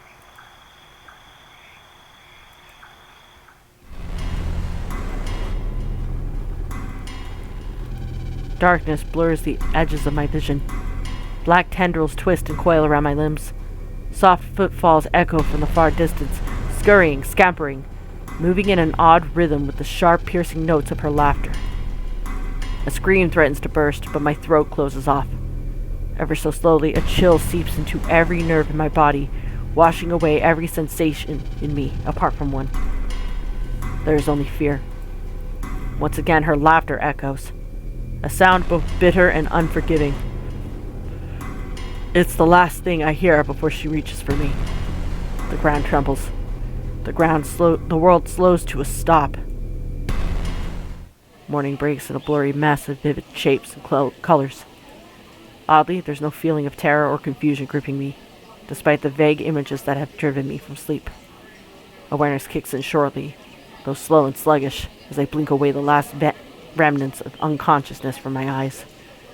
The early morning light already streamed from the open windows when the memory sets in and the room I'm in finally comes into focus. Not a room. My car. I bunkered down here last night after my nerves finally calmed. When you almost get trapped in a confined space, there's no question about staying somewhere open. Not again. She might appear any time. She won't catch me off guard again. That woman. Is she still one in the first place? One that we'd normally call a human? Can I still feel guilt? Can it still feel guilt? Does it understand pain? Fuck. I take breaking and entering charges over whatever she was any day. Pushing myself upright, my eyes wander idly towards the mess of papers I've gathered from BRC last night. A proof that none of it is a dream, no matter how much I wish for it. Then it shifts to the view outside, right to the line of trees and winding pathways. There are some already strolling about the place, a few people here and there dotting the space my eyes can reach, but otherwise the whole park is empty. Quiet. For some reason I can't stand the silence right now. Not when that woman's face has been burned in my eyelids. Whenever I close my eyes, I see her. It's a miracle I'm still able to get a few hours sleep, even with that horrid laughter of hers still ringing in my ears. But then maybe it's simply my exhaustion at work. You'd think I'm used to going 48 hours, maybe even more without rest. And I am. But what happened at BRC has shaken me up like nothing else has. Thugs and criminals, hell, even crime lords, I can deal with. But ghouls and the undead? Well, I didn't sign up for that. Seriously, this better not be the start of some sort of zombie apocalypse. Actually, maybe a zombie thing would be preferable. I'd at least know what I need to do. Shoot dead stuff until they're dead for good and leave figuring out how everything went to hell to the scientists. Thinking about it won't change anything, though. She's just toying with our lives. She's dangerous. If we don't do anything about her in this curse, we'll definitely be pushing daisies soon. I can't let what happened to Isabella happen to the others as well. I've dallied on this long enough, left all of my friends in harm's way after the warnings they've given me. I do admit I'm afraid. But beneath the terror, adrenaline keeps me running, compels me to take action, to do something. I still have 2 other people I need to check with. Isabella would definitely get in a tizzy if I don't check on them. God, I should have listened to Isabella. Maybe I don't need to outright believe her, but I should have listened. Then maybe she wouldn't be. There's no point dwelling on what ifs and should haves. I can't do anything about the past.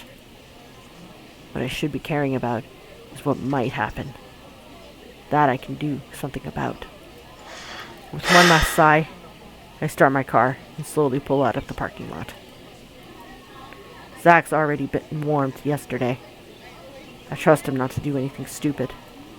Rebecca, on the other hand, we ended up on a bad note last time. Might as well mend things with her first. Cold Luxborn air meets me upon slipping out of my car. Not unusual in itself. This is what Luxborn's weather's supposed to be. Bit of cold, damp for the most part, and more often than not, terribly drab with an occasional sprinkling of rain every few hours.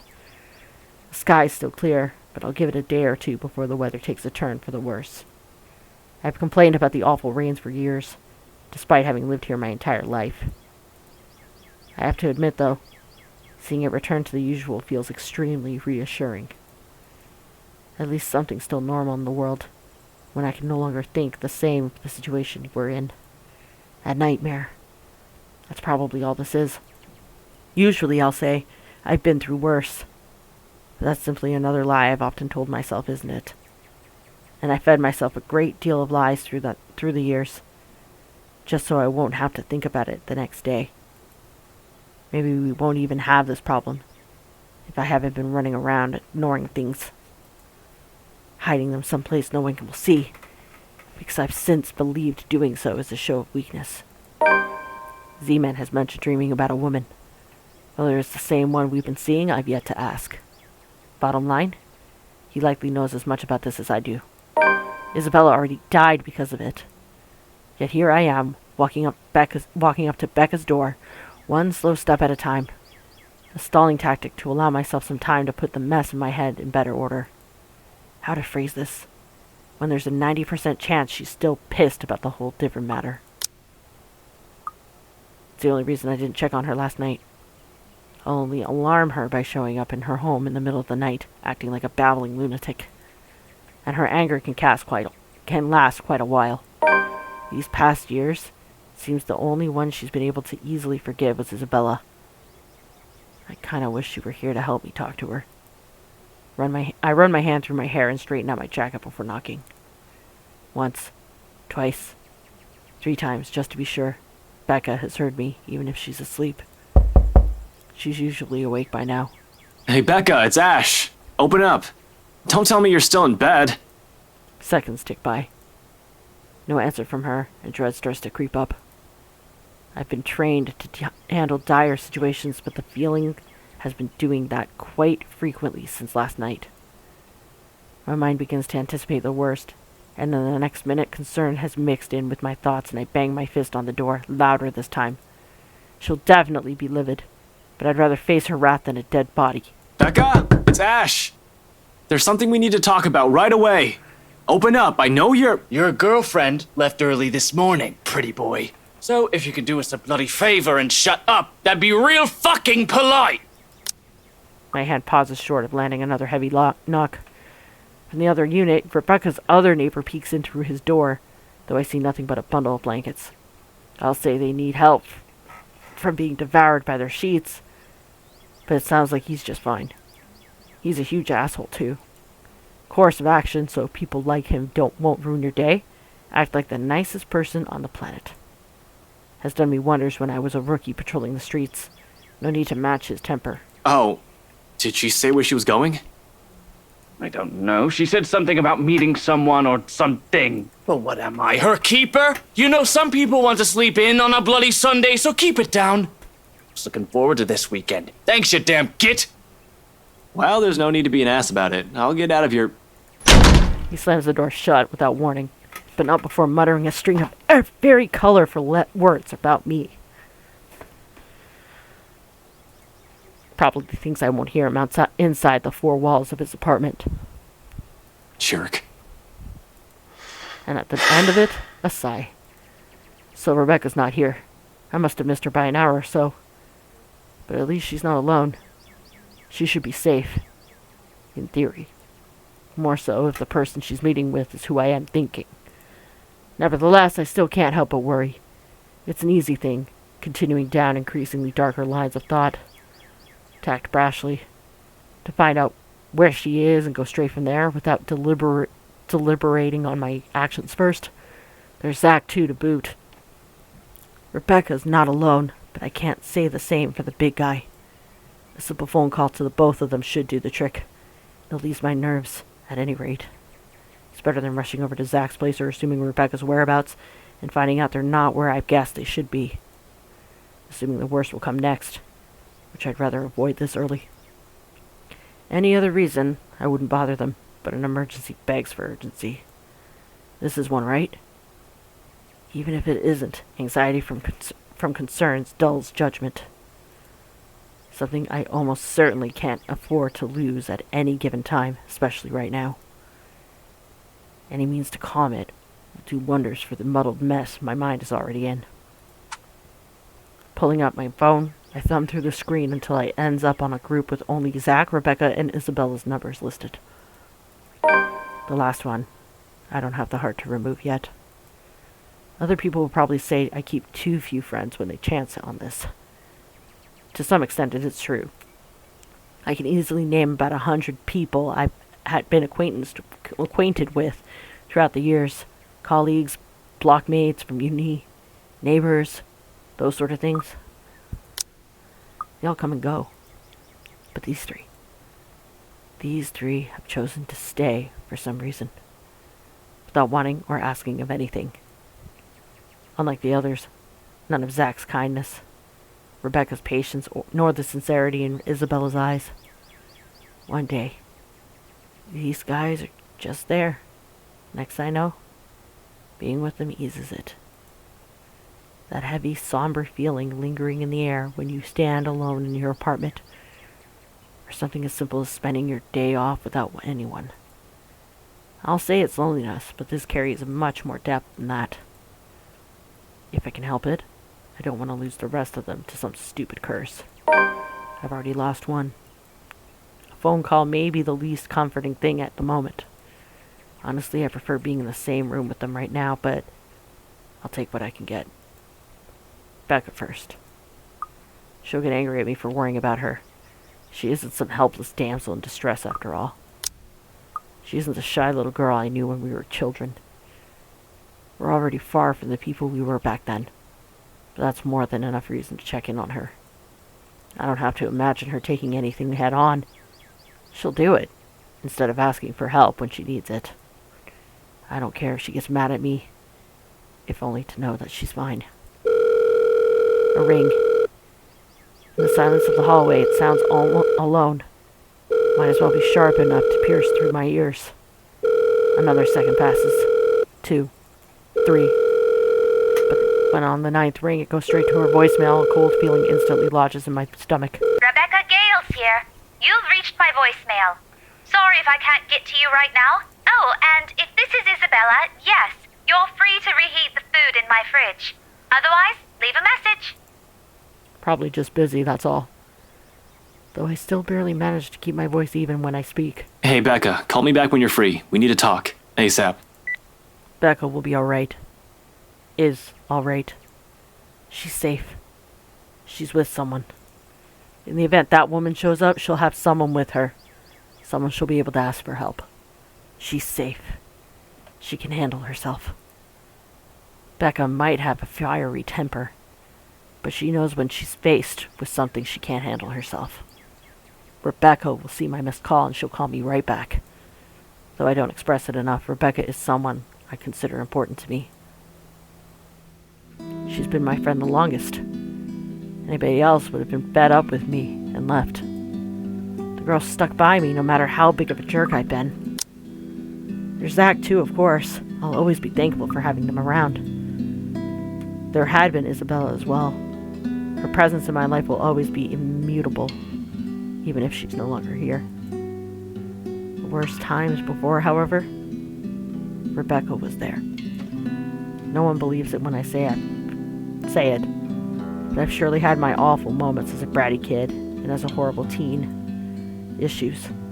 I have too many of them to count and refuse to deal with for a time. At least that's what Andrew likes to tell me. I tend to think nothing of it. It has mellowed me down over the years, thanks to the professor mostly. But at times I do wonder if it still burdens me the way it did all those years ago. After all, I was terrible, especially around the time of my parents' separation. Looking back at it now, I had no reason to direct all of my frustration towards everyone else. While I wasn't a kid who lashed out at anyone, preferring to keep it to myself, and turning those negative feelings into more productive things, I've grown distant from a lot of people because of it. From my old friends back in my old school, and the neighbors I've hung out with before moving. A habit I've likely brought with me into adulthood. I was just so angry with everyone and everything. All I keep thinking about was myself, wondering why me? In retrospect, I was selfish. I was a selfish little bastard who thought the world revolved around me. That I shouldn't have been going through it. I believed my anger was entitled, that I had the right. Tough times. But she stuck with me. Snapped me out of my little sulk, as she often phrases it whenever she sees the chance to bring it up. She didn't tolerate my bullshit, but she didn't leave me alone either. If anything, the whole thing made her stick around. Her concern may have grown a bit too overbearing as the years went by, but she's still an old friend regardless. I owe her a lot. That won't change. Damn it. Where are you, Becca? Another message left on her voicemail, then on my third call I hang up. For the time being, I can't do anything more than to wait for her to return my calls. Worrying aimlessly won't get me anywhere. Zach, on the other hand. That guy attracts trouble no matter how much she tries to avoid it. Doesn't help how he hasn't been too hot lately with a lot of people. His mention of plans yesterday doesn't sit too well with me either. He might be the next responsible adult after Rebecca out of the four of us. But I've still got to check on the big guy. Make sure he's doing okay, at the very least. Whatever he has planned on doing. All I'm asking is for it not to be idiotic. He's a sensible guy, I'm sure. However, desperation clings and pushes people to do things. Rational or irrational, it doesn't matter. Clear thinking flies out the window the moment you're in danger, and I sincerely hope he has not found himself in a tricky situation. His phone doesn't even ring before he answers it. Or his voicemail, at least. Hey, it's Zach. Well, a voicemail, anyway. I'll get back to you as soon as I can. So, just leave a message, yeah? And no, Ash, you're not allowed to lockpick your way into my apartment again. Just do what any other decent human being does and call if I'm not around. Thanks. Did he turn it off? Why? I don't want to assume the worst yet. Maybe he forgot to charge it? Can't be. Guy can be a bit of a Boy Scout even more than I am as a cop. He's the type who has an extra battery or a power bank in his bag, if he ever needs it, and he always does. He won't say anything or brag about it, but he's got quite a roster of VIP freelance clients. He won't just leave his phone dead in case he's on the field, particularly when people will likely be looking for him. He always leaves his connection open whenever clients or his friends need him. Zach's reliable like that. Why isn't anyone answering? His mobile is out of range area sounds more plausible, although the thought of it doesn't completely shake off the unease. Unlike Rebecca and I, he took the time to listen to what Isabella said, and even if he didn't believe it, he was definitely the first one to offer help, or try to do something. And if he ends up in trouble doing whatever it is, so help me, I'm going to... Well, I can't be rash. I'm aware of that. Been running the same reminder in my head since last night. But if something happens, I'm certain my reaction won't be pretty. Yo, Zach, call me back, alright? I wanted to check in and, yeah, just please call me back. It's usually a joke between us when I say he's the Watson to my Sherlock. I don't see him as some assistant to put aside until he's needed, like some people like to believe, though. He's not some pity friend I keep around to make myself look good. If anything, he's the one who stayed by me out of pity. Zach's the one who put up with me most of the time, even when he doesn't need to. It's not a case of a cool cop who helped out a minority. In truth, I was a hard-headed, hot-tempered, and reckless rookie. Up until I met him. It wasn't anything sudden, or some part of me is still that rookie. But I've grown thanks to him. He tempers that part of me. Considering how our first impression went, I'm lucky he stuck around. Becca and I may have spent a lot of years together as children, but Zach, he's probably the closest thing I'll call to a best friend, though it's more than that. A camaraderie no words can express. He has my back and I'll always have his. He's the brother I've never had, the luck of ever having. Only child and all. And I have every reason to worry about my brother. Becca's neighbor did say she went out to meet with someone. No specific names. If I'm wrong and she's not with Professor Clark, then maybe it's with Zach. They've never been close, but it's not the kind of awkward friendship where meeting together remains out of the question. Regardless, I continue dialing for his number for another 3 times like I'd done with Rebecca. In the end, after the 3rd attempt with no answering, I stop and cut the call with a ragged exhale. Waiting game it is, then. I've been trained for those. Hell, I'm used to them. Just not when it comes to the people I'm close to. Much as I keep reminding myself to maintain a level head, it's a whole different matter when it's someone you know. Isabella's death has proven that. Personal feelings will likely get involved at some point. It's starting to now. With the anxious string coiling and uncoiling, causing a racket inside of my stomach. Still annoys me that all I can do right now is grit my teeth and trudge back to Isabella's apartment. Useless. That's what I am in the face of this. A mad dash around Luxbourne and Anslem isn't going to help things. It's not like I'll simply stumble across them on the side of the road during our drive. This city's a too big place for one person to go searching for only 2 people. That'd be like finding a needle in a haystack. With one last frustrated glance towards the open skies, I prepare myself for the long wait. I might have already grown used to this, but the waiting will always, always be the hardest part. More so when it's the people you care about. And sure enough, boredom strikes minutes later, followed closely by anxiety. I need to be doing something, but what? I've already gone through those papers from BRC last night, twice in fact, and I'm still at a dead end. If Rebecca were here. Hell, if Isabella were still here. Unconsciously, my attention drifts towards the closed door of her apartment, and it hits me the second my eyes land on. And it hits me the second my eyes land on it. A split-second idea. I didn't bother looking into this when we were here the other day, considering the reason, or even during the investigation. But Cooper died. Isabella would have most likely received all the files of the Ermengarde Mansion. In fact, she might not need to. They were partners, right? It's no longer a trainee-mentor thing. They both likely have the same copies of the documents.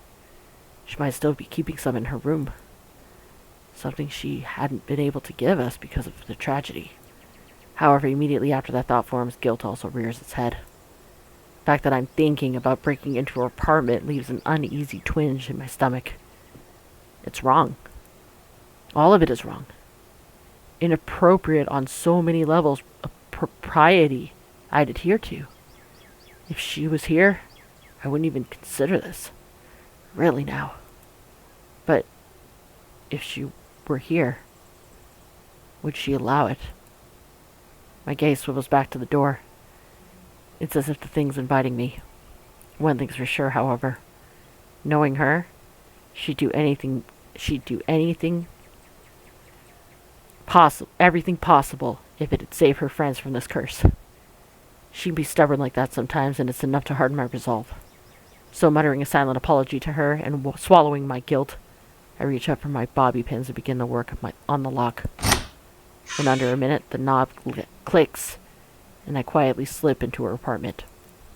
Whatever I am to find at the end of this, I hope it'll point me in the right direction. Despite all the packing we did the other day, her room's still a mess of things she had accumulated over the years.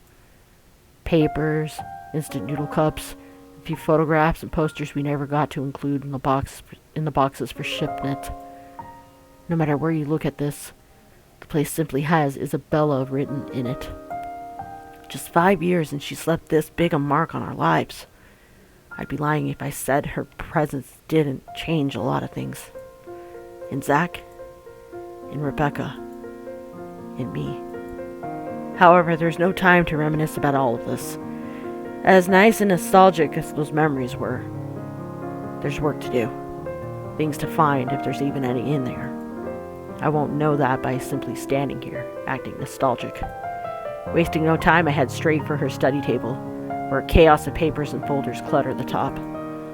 There are instant noodle cups still, plus a few empty pens and crumpled papers littering the table. All points of interest in the room, but my focus veers on the laptop first. No malice intended. I'm simply looking for work files. Besides, I doubt she has anything to hide, and if it still means anything, that's exactly why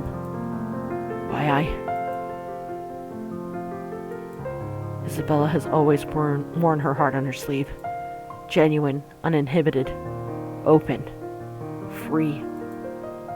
While it has often gotten her into all sorts of trouble, her candidness, that wholehearted look she has always displayed and carried with her, are things I will never have a reason to doubt.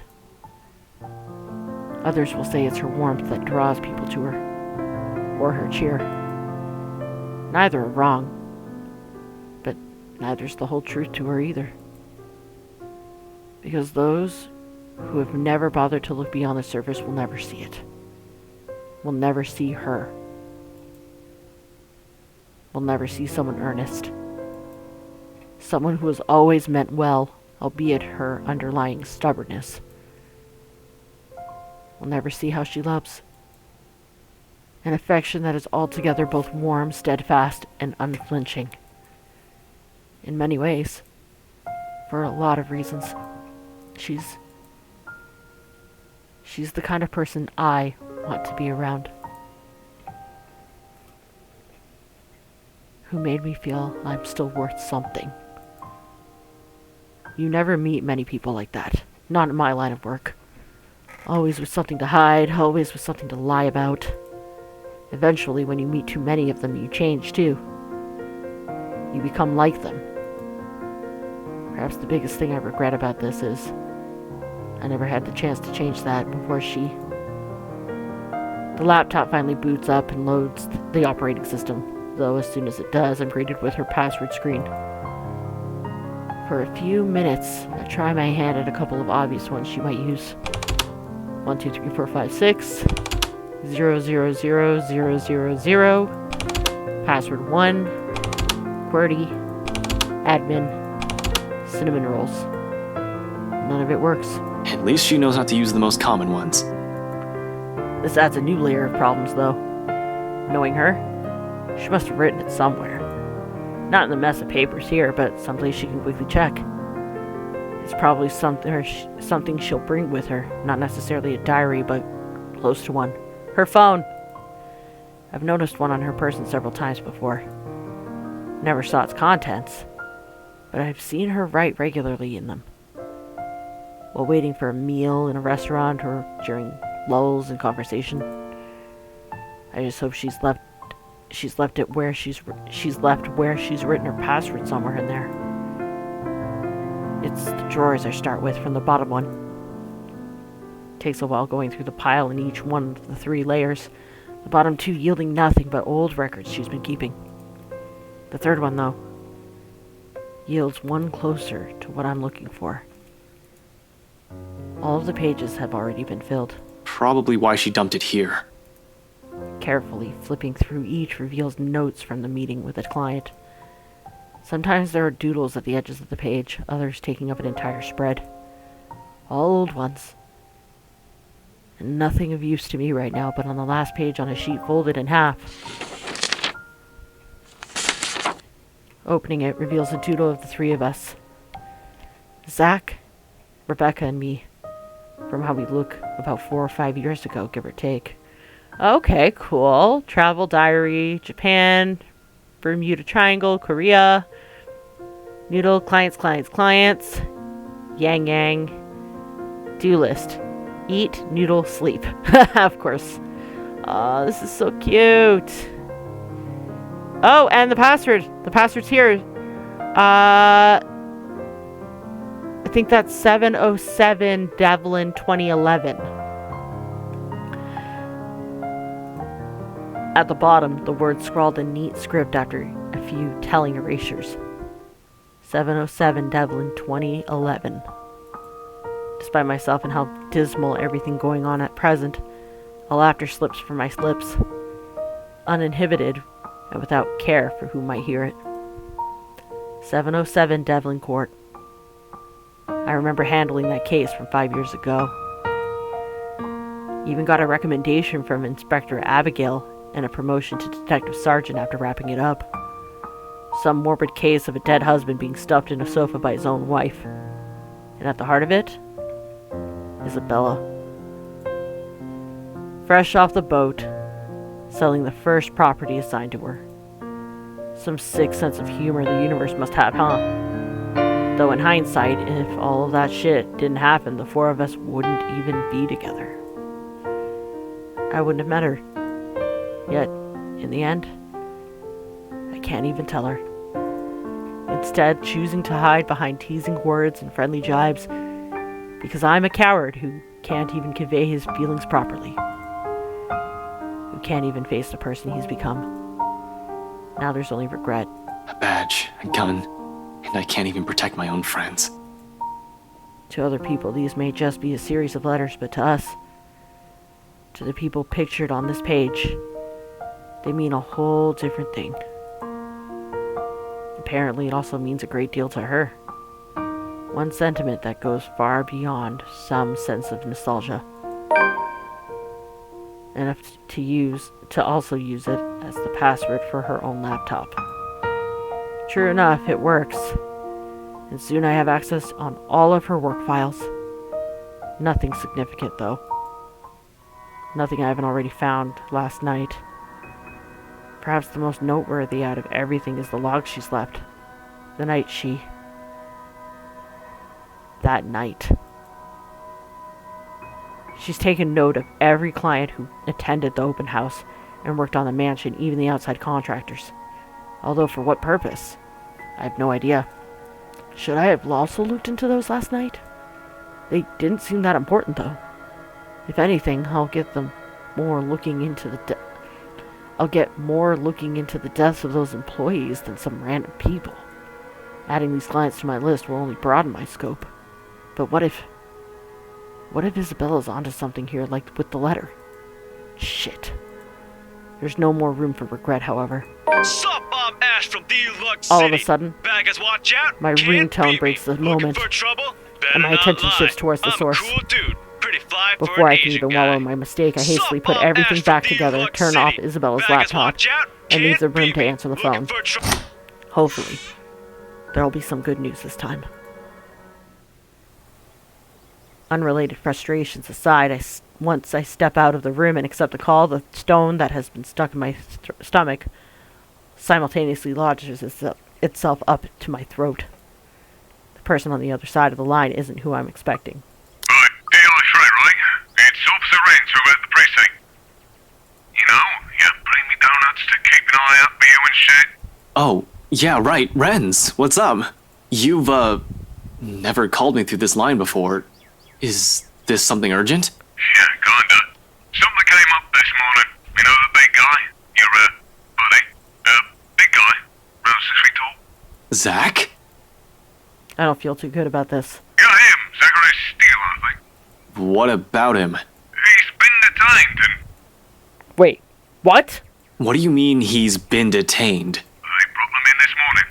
That's not what I asked. What are the charges? I don't know. Not my division. I'm not really supposed to be on the phone right now, but I thought you want to know. Anyway, I gotta go. If you want to see him, just drop by. Not sure how that'll work, though. The chief has a standing order not to let you into the precinct until Monday. Yeah. Thanks for the heads up. I'll bring you some coffee to go with those donuts, too, next time. Call ends with a click while I'm left here reeling, staring blankly at my phone. What the hell did you do, Zach? Still no word on Rebecca either. Looks like a trip to the precinct is in order today. Might as well make sure the big guy's okay. What other choice do I have? Sighing, I lock the door to Isabella's apartment. And within 5, I'm on my way to LPD. At least I know where Zach is now. That explains why he's not answering his phone. But how did he get himself in this mess? He said he had a plan that might help. But if it got him into enough trouble to get himself in a cell, I don't think I'd like that plan of his. And hell yeah, I'm mad. I'm absolutely furious. I doubt Zach would get himself arrested because of an actual crime. But whatever stupid stunt he pulled to get there isn't any better. The only good thing today so far is the fact that the streets are nearly empty, so early on a Sunday morning. Very few pedestrians and virtually no other car on the road to get in the way of me rushing to the precinct. Within the speed limit, of course. A whirlwind of activity welcomes me as soon as I waltz into LPD HQ. Fellow officers running here and there, pushing around paperwork and answering calls. It's almost Halloween and troublemakers are abound. Calls about pranks gone wrong make up most of it this time of year, along with the occasional altercation or missing dog. Some of the other officers who work with me look up from their desks and wave, though none of them moves to stop me like I'm expecting. Standing order my ass. It probably didn't last a whole day. Although I'd like to have a chat with them sooner or later about official matters, I'm not here for them right now. Of course, it never hurts to see what they have for me. The best person to ask for details in this precinct is the guy behind the booking window. He glances up at me once when I approach him, then immediately returns to his task, indifferent. Not that I need his full attention. As long as he talks, I'm good. Hey, I heard there's a new guy in the holding cells. Not many here know Zach, and if they've seen him, they don't pay too much attention. I try to keep my work and professional life as far away from each other as I possibly can. Each one of them is quick to chat, gossip, be the one to talk about the new detainee, and have everyone's attention. News flies fast, huh? They just brought him in this morning. Any info on him? Got his ass handed by some rich bloke's bodyguard. Or butler, whatever. When we got to the scene, he's already been strung up and ready for pickup. Hard to imagine how a guy like him could have been taken down. But the butler has this creepy air to him. I'd rather not ask. Feel sorry for the bloke. He could have fought back. But I know Zach wouldn't hurt a fly. He's not that kind of person. And knowing he might be in a bad state, whatever little anger I built for him on the way here dissolves into thin air. Has he been booked yet? No, still sleeping. Creepy butler probably hit him hard. Which is a good thing. If they slip up and forget, we get him a writ of habeas corpus and take him out of here, depending on what he's actually being charged with. But at the same time, it's bad. How long is he going to be unconscious? I'll be worried about serious injury if he's out cold for too long. Whoever hurt him has a lot of explaining to do. To me. What's he in for then? Must have been something if we got a rich fat cat involved. There's been a murder. Takes those 4 words to grab my attention, and for all pretense of mingling with coworkers to disappear. Soon, Chief walks up to me, not looking too happy bringing this news. Another one of those awful ones with writing all across the walls. This time, though, we caught somebody. Your friend, Steele, wasn't it? I do hope you're not involved in any of this fray. Excuse you? And no, it's not me, but it's interesting that you say that there was writing. I think there was writing when Zachary found her.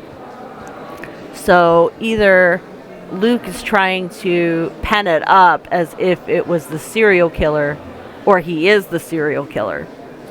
I'm not as convinced on the latter. I would put my money on the former. What? Hold on, Zach wouldn't... There must be some sort of confusion here. I really have no idea what you're talking about, Chief. I really don't. For a second, the thought of him being found dead made my blood run cold. Zach just... there, lying on the ground, still and lifeless. I have to remind myself that he's still alive and in lockup.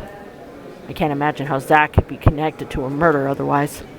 The guy won't even harm anyone, even if his life depends on it. Picture this, then. In the early hours on the 13th of October, just this morning, a man is woken from his slumber by noise in the next room. With the intent of reprimanding what might be a housekeeper, he stumbles out of his bed and sees not one of his staff, but a trespasser breaking into his home. That already is a bad thing. But imagine seeing that trespasser standing over his bleeding wife. Just think about it. It's not a happy sight. What? There has to be a mistake. This is Zach we're talking about. We finally got our perp, but at what price? I still can't believe it turned out to be Steele. I know he's your friend, Frey, but it doesn't look good. The media's already caught wind of these killings. Of course. You better believe everyone, the higher-ups, the government, the media, just everyone will want someone going down for those crimes. And if you dare name him, knowing what I know from the end of his Zach's chapter, you're going to have egg on your face. If you announce that he's the killer, you're going to have egg on your face because, believe you me, he's going to be dead and the writing on the wall is going to say, help me. Which means he's going to be a victim, not your suspect. Unless something definitive proves that he's not guilty of these crimes, well... He will be cleared posthumously, sadly. People are ignorant. They'll feel better as long as someone is punished. I know Zach. He wouldn't do such a thing. You may think that, but it's up to the court to decide whether he's guilty or not. If you're so sure of his innocence, perhaps you'd like to help him get a lawyer. Hell yeah. He's going to need a good one. Shouldn't there be a public defender assigned to him already? Oh, we tried. We really did. Called every PD in Luxburn, but they kept making up excuses. Conflict of interest, claims they can't represent the defendants effectively. In other words, they don't want to touch it. Really, it seems like nobody wants to go against Luke Wright and the prosecution. Yep. Of course it's Luke Wright. Who else can it be? That guy is just everywhere. Has his eggs in every basket and his fingers in every cookie jar. Is there a scheme in Luxborn he doesn't have a hand in? I don't even realize it in my utter disbelief that I've slammed my fist down on the table beside me, shaking with anger, rage, and even a smidgen of fear. But knowing what all of this entails, what Zach might be facing, though there's no capital punishment, being declared guilty of homicide is basically a life sentence with a 30-year minimum term at the very least. I don't think anyone like Wright would be lenient and offer him a plea deal for 25 instead. Even if he got parole, well, let's face it, people would only see a murderer. He'll have a hard time getting a job again, for starters, unless he gets acquitted. The fact that he's going against one of the most influential men in the city, he's going to need the best of the best to go against the worst of the worst. I'm sure defense attorney Anna Davis is up to the challenge. What are the charges? 3 counts of breaking and entering into private property, 4 counts of homicide with the murders of Rose Cooper, Father Norman Lee, Isabella Santos, and now Hannah Wright. Charges of breaking and entering are negligible. He's looking at a fine worth £5,000 and 6 months in jail for each of those. But murder. Murder! And they're blaming him for Isabella's death too? Even if they do say one is more likely to be killed by someone they know and trust rather than by a complete stranger, it's still utter bullshit. Surely there's evidence to prove Zach wasn't at the scene in any of those crimes. The thought of the big guy in jail, framed for something he didn't do. I can't just keep still about it. I just can't stay calm. This is just bullshit! I know Zach. He's not that kind of guy. Wright, on the other hand, I wouldn't be surprised if he's involved. And if he is, I swear he... But I need to keep myself together. For Zach's sake. Especially when the chief has such a grave look on his face. Although I can see it in his eyes that he understands, we both know we're bound by the rules and law. Luke Wright will be coming here to give his testimony. I advise that you refrain from any remarks that he might consider slanderous. If Steele really is innocent, we'll find out during the investigation. Of course, you won't be handling this case. That's fair. And you are not going to be involved in any of it except as a character witness if you wish to volunteer. I mean, that does make sense. I mean, he is way too close to it. We're both already in a lot of trouble as it is. It'd be best to behave for now. Is that understood, Frey? Yes, sir. Loud and clear. There is due process to be followed. Hopefully, just maybe, justice will be served rightfully. We'll just have to hope for the best in the investigation. Because people lie, but evidence doesn't. And if Zach is really innocent, which I know he is, the evidence will show that. Besides, the burden of proof is on the prosecution. Sometime during our talk, Wright and his right-hand man has already arrived. It's eerie, how he seems to be a different man when he walks into the precinct. A heavy air hangs around him and he feels more subdued, contrary to the pompous and arrogant nature he's displayed before. Oh, he's gonna start acting again! Wonderful! There's a dullness in his eyes as he looks around the office, as if searching and begging for someone to appear. Picture of a grieving husband. Yet he still has his hands held high, despite it all. A look of a broken man who still refuses to bend. A show of pride, if nothing else, even as the person with highest authority in the room approaches him.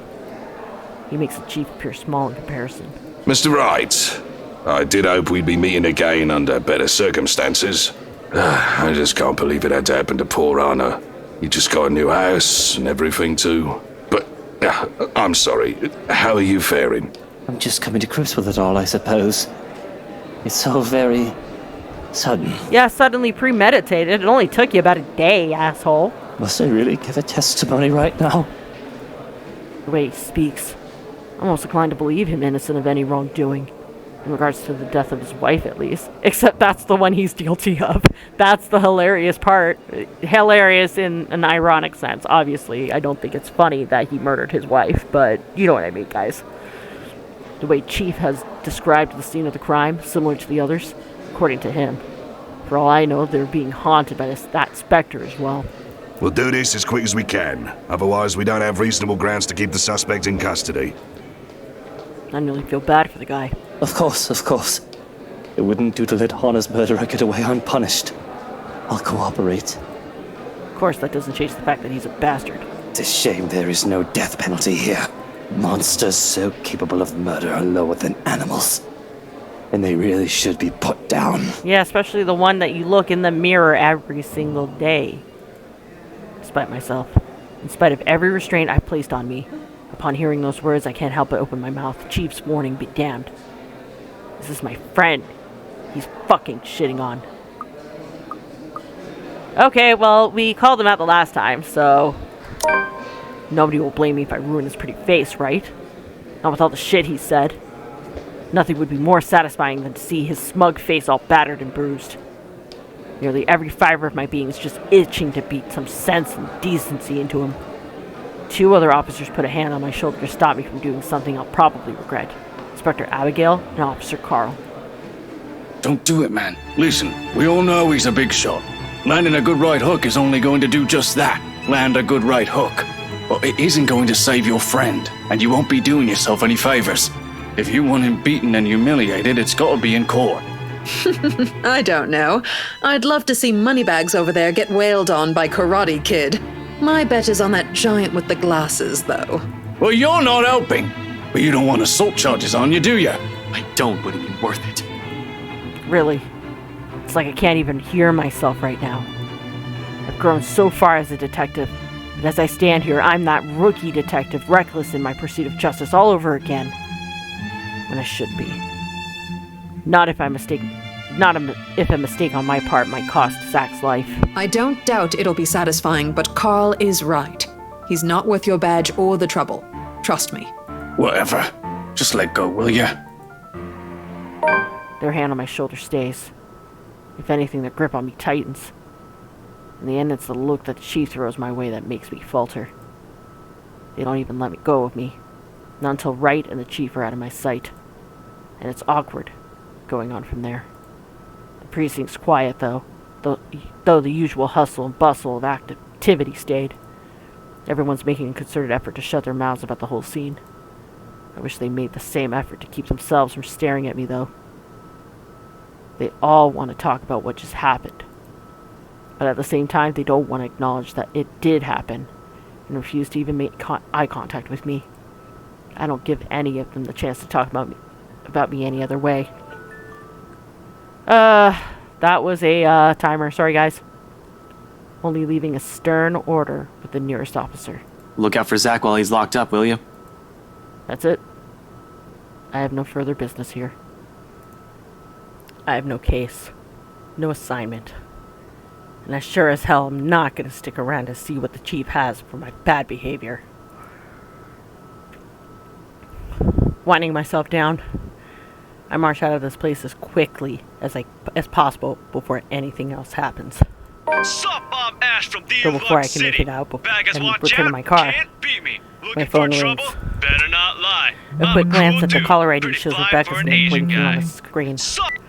Without wasting any time, I answer the call. However, the tone she assumes isn't what I'm hoping to hear. Becca? Hey, did I wake you up? Ragged, a bit out of breath. There's a tinge of urgency in it. Listening to her from my side of the line makes it seem like she's just run a marathon prior to the call. No, I left you a voicemail, so I thought... Where are you? Ash, do you remember that one time? Question catches me off, to say the least. Where's she going with this? The... what? Back in secondary, we found a dog that one time, didn't we? I think his name was Coco. I think so? Wait, that dog has a name? I think that comes with having an owner, Ash. I'm more surprised you remembered. I do remember picking up a dog sometime during secondary. I'm just not sure what's so remarkable about it. It's just a dog someone else owned. Not a memory I'd bother keeping and remembering the way she does, to be honest. Really, of all things. Still, a laughter escapes me. Seriously, what brought this on? Are you planning to get one soon? Nothing. It's just the first thing I remembered. It was after that thing with Mandy, wasn't it? I thought you still don't like Mandy. You're acting weird today, Becca. Whatever. Listen, I need you to go home right away. I'm at Salem Well right now and... I'm sorry. What? Suddenly her voice hitches, almost as if she's in tears, and it sends every alarm bell ringing in my head. For better or for worse, something more than wrong is happening on her end of the line. Regardless, I give her the focus she asks of me. I don't want to think that she's already nearly pleading for me. I don't want to think that she is nearly pleading for me to listen. I'd like to imagine that it isn't horror and a deep underlying resignation that I hear in her voice. I'm transfixed. For what, exactly? Becca, what's gotten into you? I'm in love with you. Huh? What are you going on about? Since that time in secondary, since you stood in front of me and defended me, since I made that promise to never leave, I've always truly loved you. Can this wait for a bit? Whatever her words mean or feelings they carry cease to matter in this instant. They're all inconsequential when Rebecca's life might be in danger. This whole thing isn't just wrong. Wherever she is, something's fucked up is going on, and I'm here listening to it right now. Helpless. God damn it, Rebecca, where are you? A laughter. And then the line drops dead. Becca! Rebecca! Dread turns into terror, and the sudden pandemonium in the precinct comes rushing in all at once. Officers barking orders, a rapid tapping of feet against the floor, and people shouting for a dispatch. There's a split second where I'm torn between trying to figure out where Becca is and finding out what happened to inspire such chaos all of a sudden. See, Luxborn is peaceful as cities go. If there's any crime, it's usually low-key, in and out of the public eye as quickly as they come. Things are kept private and on a need-to-know basis, unless the media catches wind of a high-profile case or something really odd happens. Of course, there's gossip and people talk, but everybody minds their own damn business most of the time. So when commotion happens and people are shouting for a dispatch, you know there's trouble. 2 words, broadcasting over every police radio all over the city, including the one on the front desk to fire everything up. Jumper up. Jumper up. The emergency service unit is assembling, each one hoping that they'll be able to talk this one down. An ambulance will already have been placed on standby. The library isn't too far from the hospital. Regardless, it spurs something in my gut. Copy that. Can we get a 1020? Cold, hard feeling that tells me I should be there. Jumper was spotted on the rooftop of the city library. Need dispatch immediately. I broke into a run. The library isn't too far from the precinct. In cases like these, however, every minute counts, each second critical. A cold and cruel voice already whispers in my head, "You're too late." I want to believe it isn't. I hope and wish it isn't who I think it is. Because I don't want to be someone who has been so useless in that exact moment, frozen useless by apprehension when I hear her speak. I knew something was off, God damn it. I don't want to think it might have been her final words I was listening to. But the horrifying possibility that what I fear is real drowns out everything else. You're too late. Anything and everything in front of me are mere obstacles in my way, and I run, jump, push everything aside as I try to make a beeline for my destination. I don't even have the time to let go of mindless apologies or to explain that there's an emergency to the bystanders I've shoved aside. And even with all of that...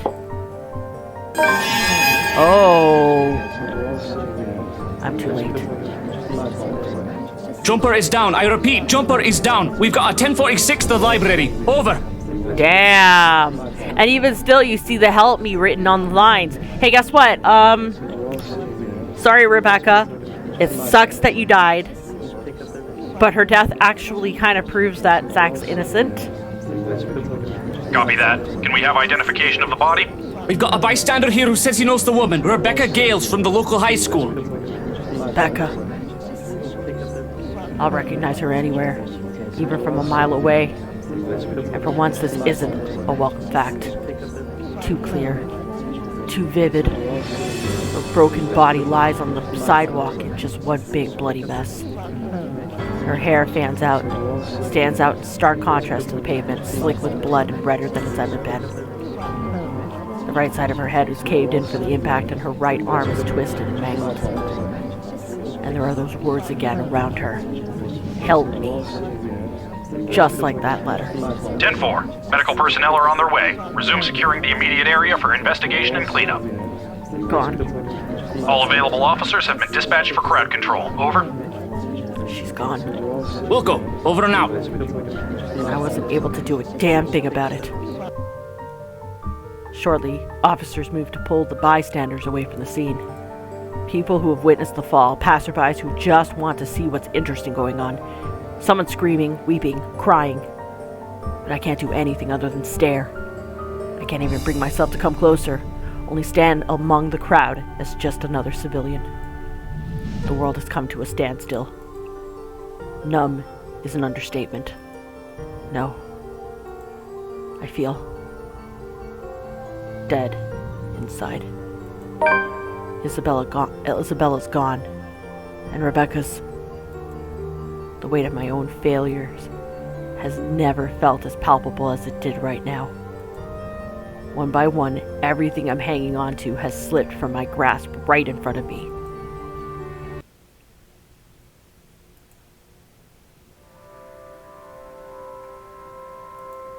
I have no idea how long I've stood here.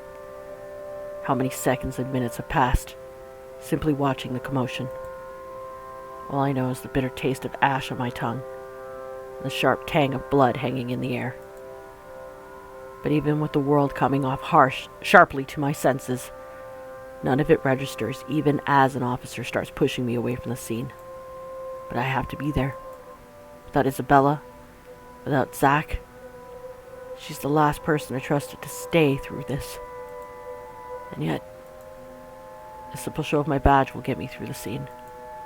Struggling, I reach into my pocket for it until somebody places a hand on my shoulder and pulls me back gently. Despite the gesture, my annoyance still flares at the interruption.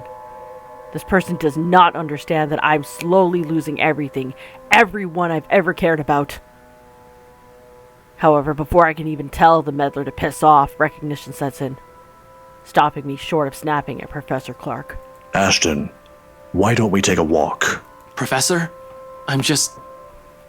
Rebecca, I need to see her. No, Ashton, you don't. Leave it to them. You don't need to see any more of that. He speaks in that firm and commanding tone that makes me feel like a college brat all over again. But it's that look in his eye that makes me comply with his order, and quietly, I follow. The professor really does have a way of making me feel like a child at the worst of times.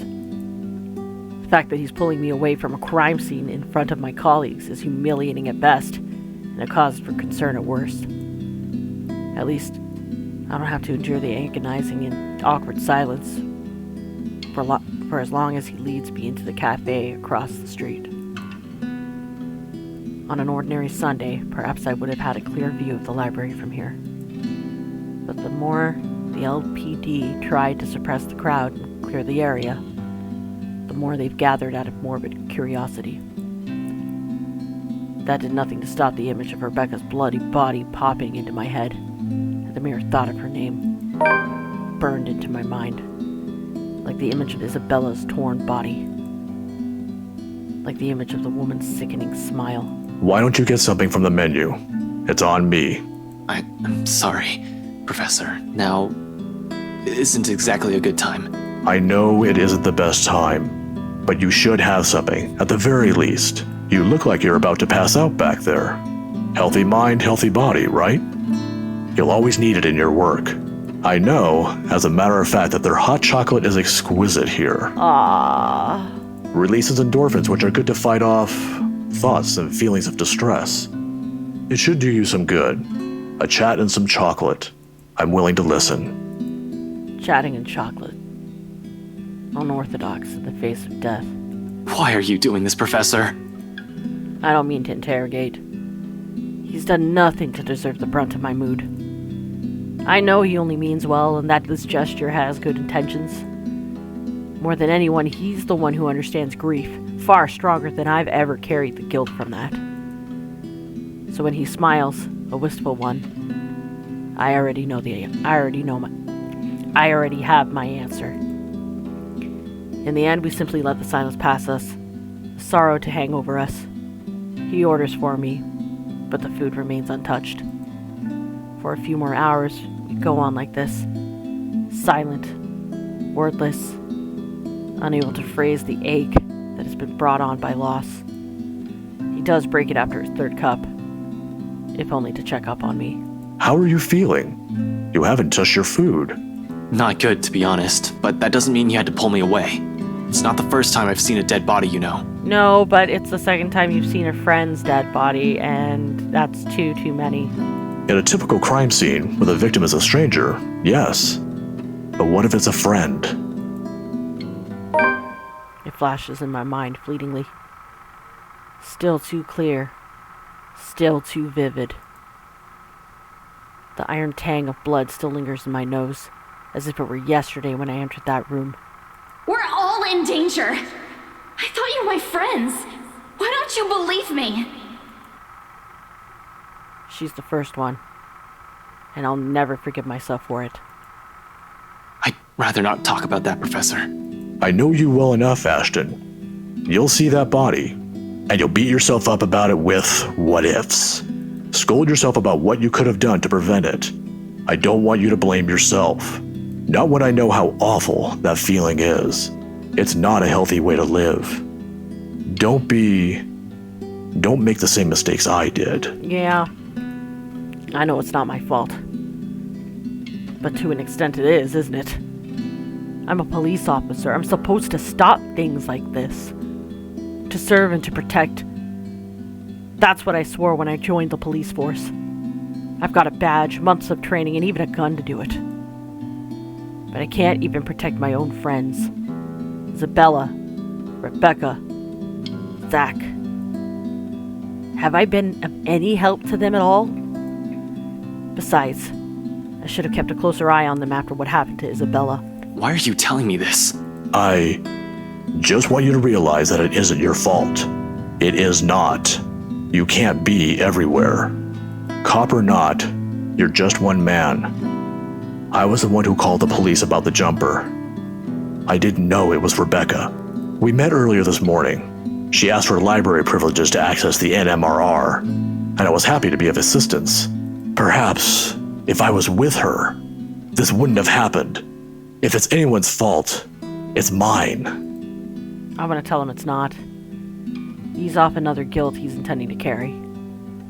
But the reasons are far from what he's thinking. But what am I supposed to say? I'm aware he enjoys looking into those things from an academic point of view. How do I explain, though, that Rebecca didn't unalive herself without sounding absolutely mental? I don't even have all the pieces of the puzzle yet. Even if I did feel like sharing, sitting here and talking about it's a waste of time. There's still Zach. I can't let this happen to him as well. I should be out there, trying to make sense of things. Sorry, Professor, I have to go. Ashton, wait. I pause, looking to him. I'm not entirely sure what he has seen in my face, but all of a sudden the stern look in his eyes softens. Similar to all those years ago, before death has become a similar shadow. Like looking at a mirror and seeing myself in a few years from now. If we ever survive this. I was just going to say, be careful. In the face of it, a smile's all I can offer. When am I not? Without another glance, I head out. He has to call Rebecca's mom. Okay, first things first, though.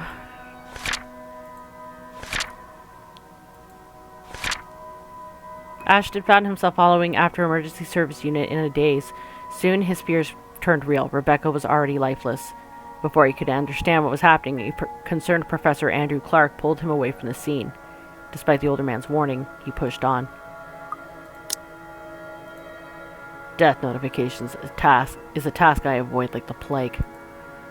Although I've known Rebecca since childhood, there are plenty of reasons why I shouldn't be the one breaking the bad news to her parents. 1. Protocol states you're always supposed to do this in person. 2. Protocol also states you're supposed to do this with a partner. And 3, I've never been good with words. But here I am, unceremoniously thrusted into the task, all because there's no one else. As expected, everything goes as well as my blunt mouth can take. Mrs. Gale's relentless sobs echo loudly through the receiver when I finish informing them, while all I can say before ending the call is an empty, I'm really sorry, Mrs. Gales. before ending the call with a click, and heading back inside Isabella's apartment. Her mom's voice still rings in my ears, even as I leave it all in the hallway behind me. Here, though, there's only stillness. Heavy, deafening, suffocating. Wordlessly, I take the empty space on the edge of the bed. Despite how peaceful this all seems, the gravity of that news has hit me hard. It's in the dense air now lingering the room. It's in the deafening silence left by the absence of this room's occupant. Most of all, it's in the heavy feeling that has made its home in the pit of my stomach.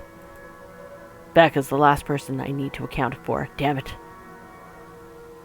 Although Zach's in a holding cell right now, he's safe. Where did it go wrong with her? I've already lost Isabella. How could I make the same mistake again? What do I do now? It's a question I've been dreading to ask myself. If only because I don't have an answer to it, uncertain as I am. How many more close calls do we have to go through? How many deaths do we have to witness? How long can we keep this up? We're bound to break at one point. No normal human being with a sane mind can last it like this. Losing people important to them one by one right in front of them. I don't even know how I can keep myself safe. Quietly, I reach for the papers I've brought with me, sifting through the pages before laying them on the table and getting down to business. All at once, everything we've brushed off, carelessly ignored, and rudely dismissed have been laid out for close scrutiny.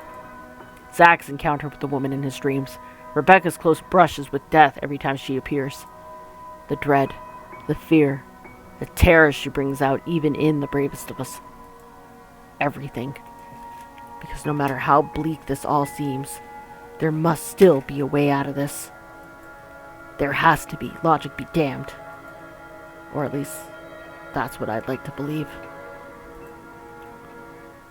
Yet even as the cold morning light sifts to the warm hues of late afternoon, and eventually night, none of this still makes a fucking damn sense. Darkness has fallen, but I'm still nowhere near figuring things out. If anything, I'm more at a loss than we've ever been before I even started this. The next thing I know, frustration rears its ugly head, and the sheet of papers I've been holding smacks the table harder than I've intended. The sound of it echoes loudly in the small room, and I simply fall silent. Along with it is a release of another long-held breath. Perhaps the 100th since this morning. I'm not getting anywhere useful with this. I'm also missing a lot of things here. There's a gap. A huge one.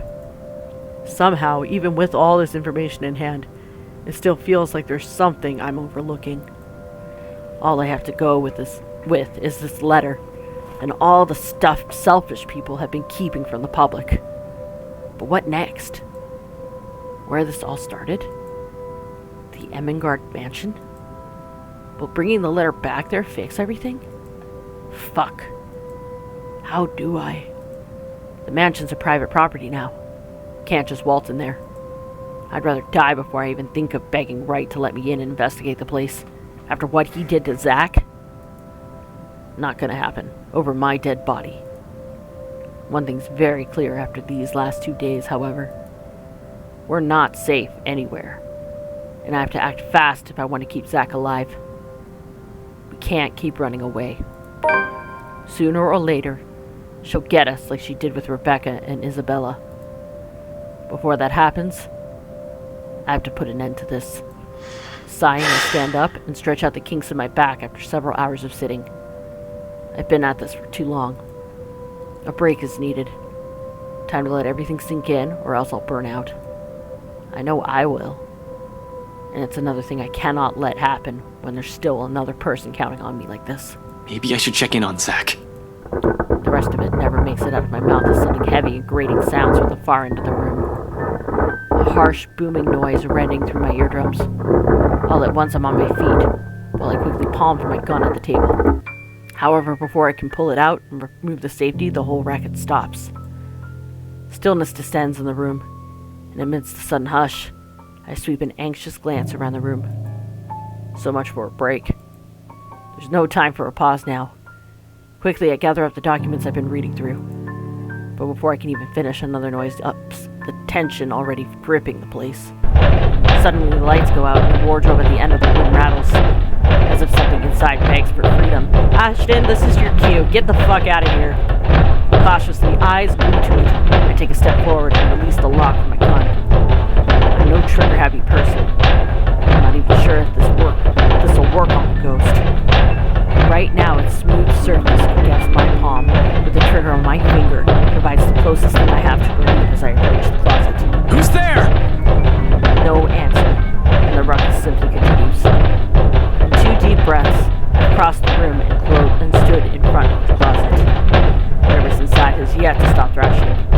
Instead, it has now moved to banging at the door louder and louder the longer I dally. Another shallow intake of breath. Glance at the door. My only exit. And exhale.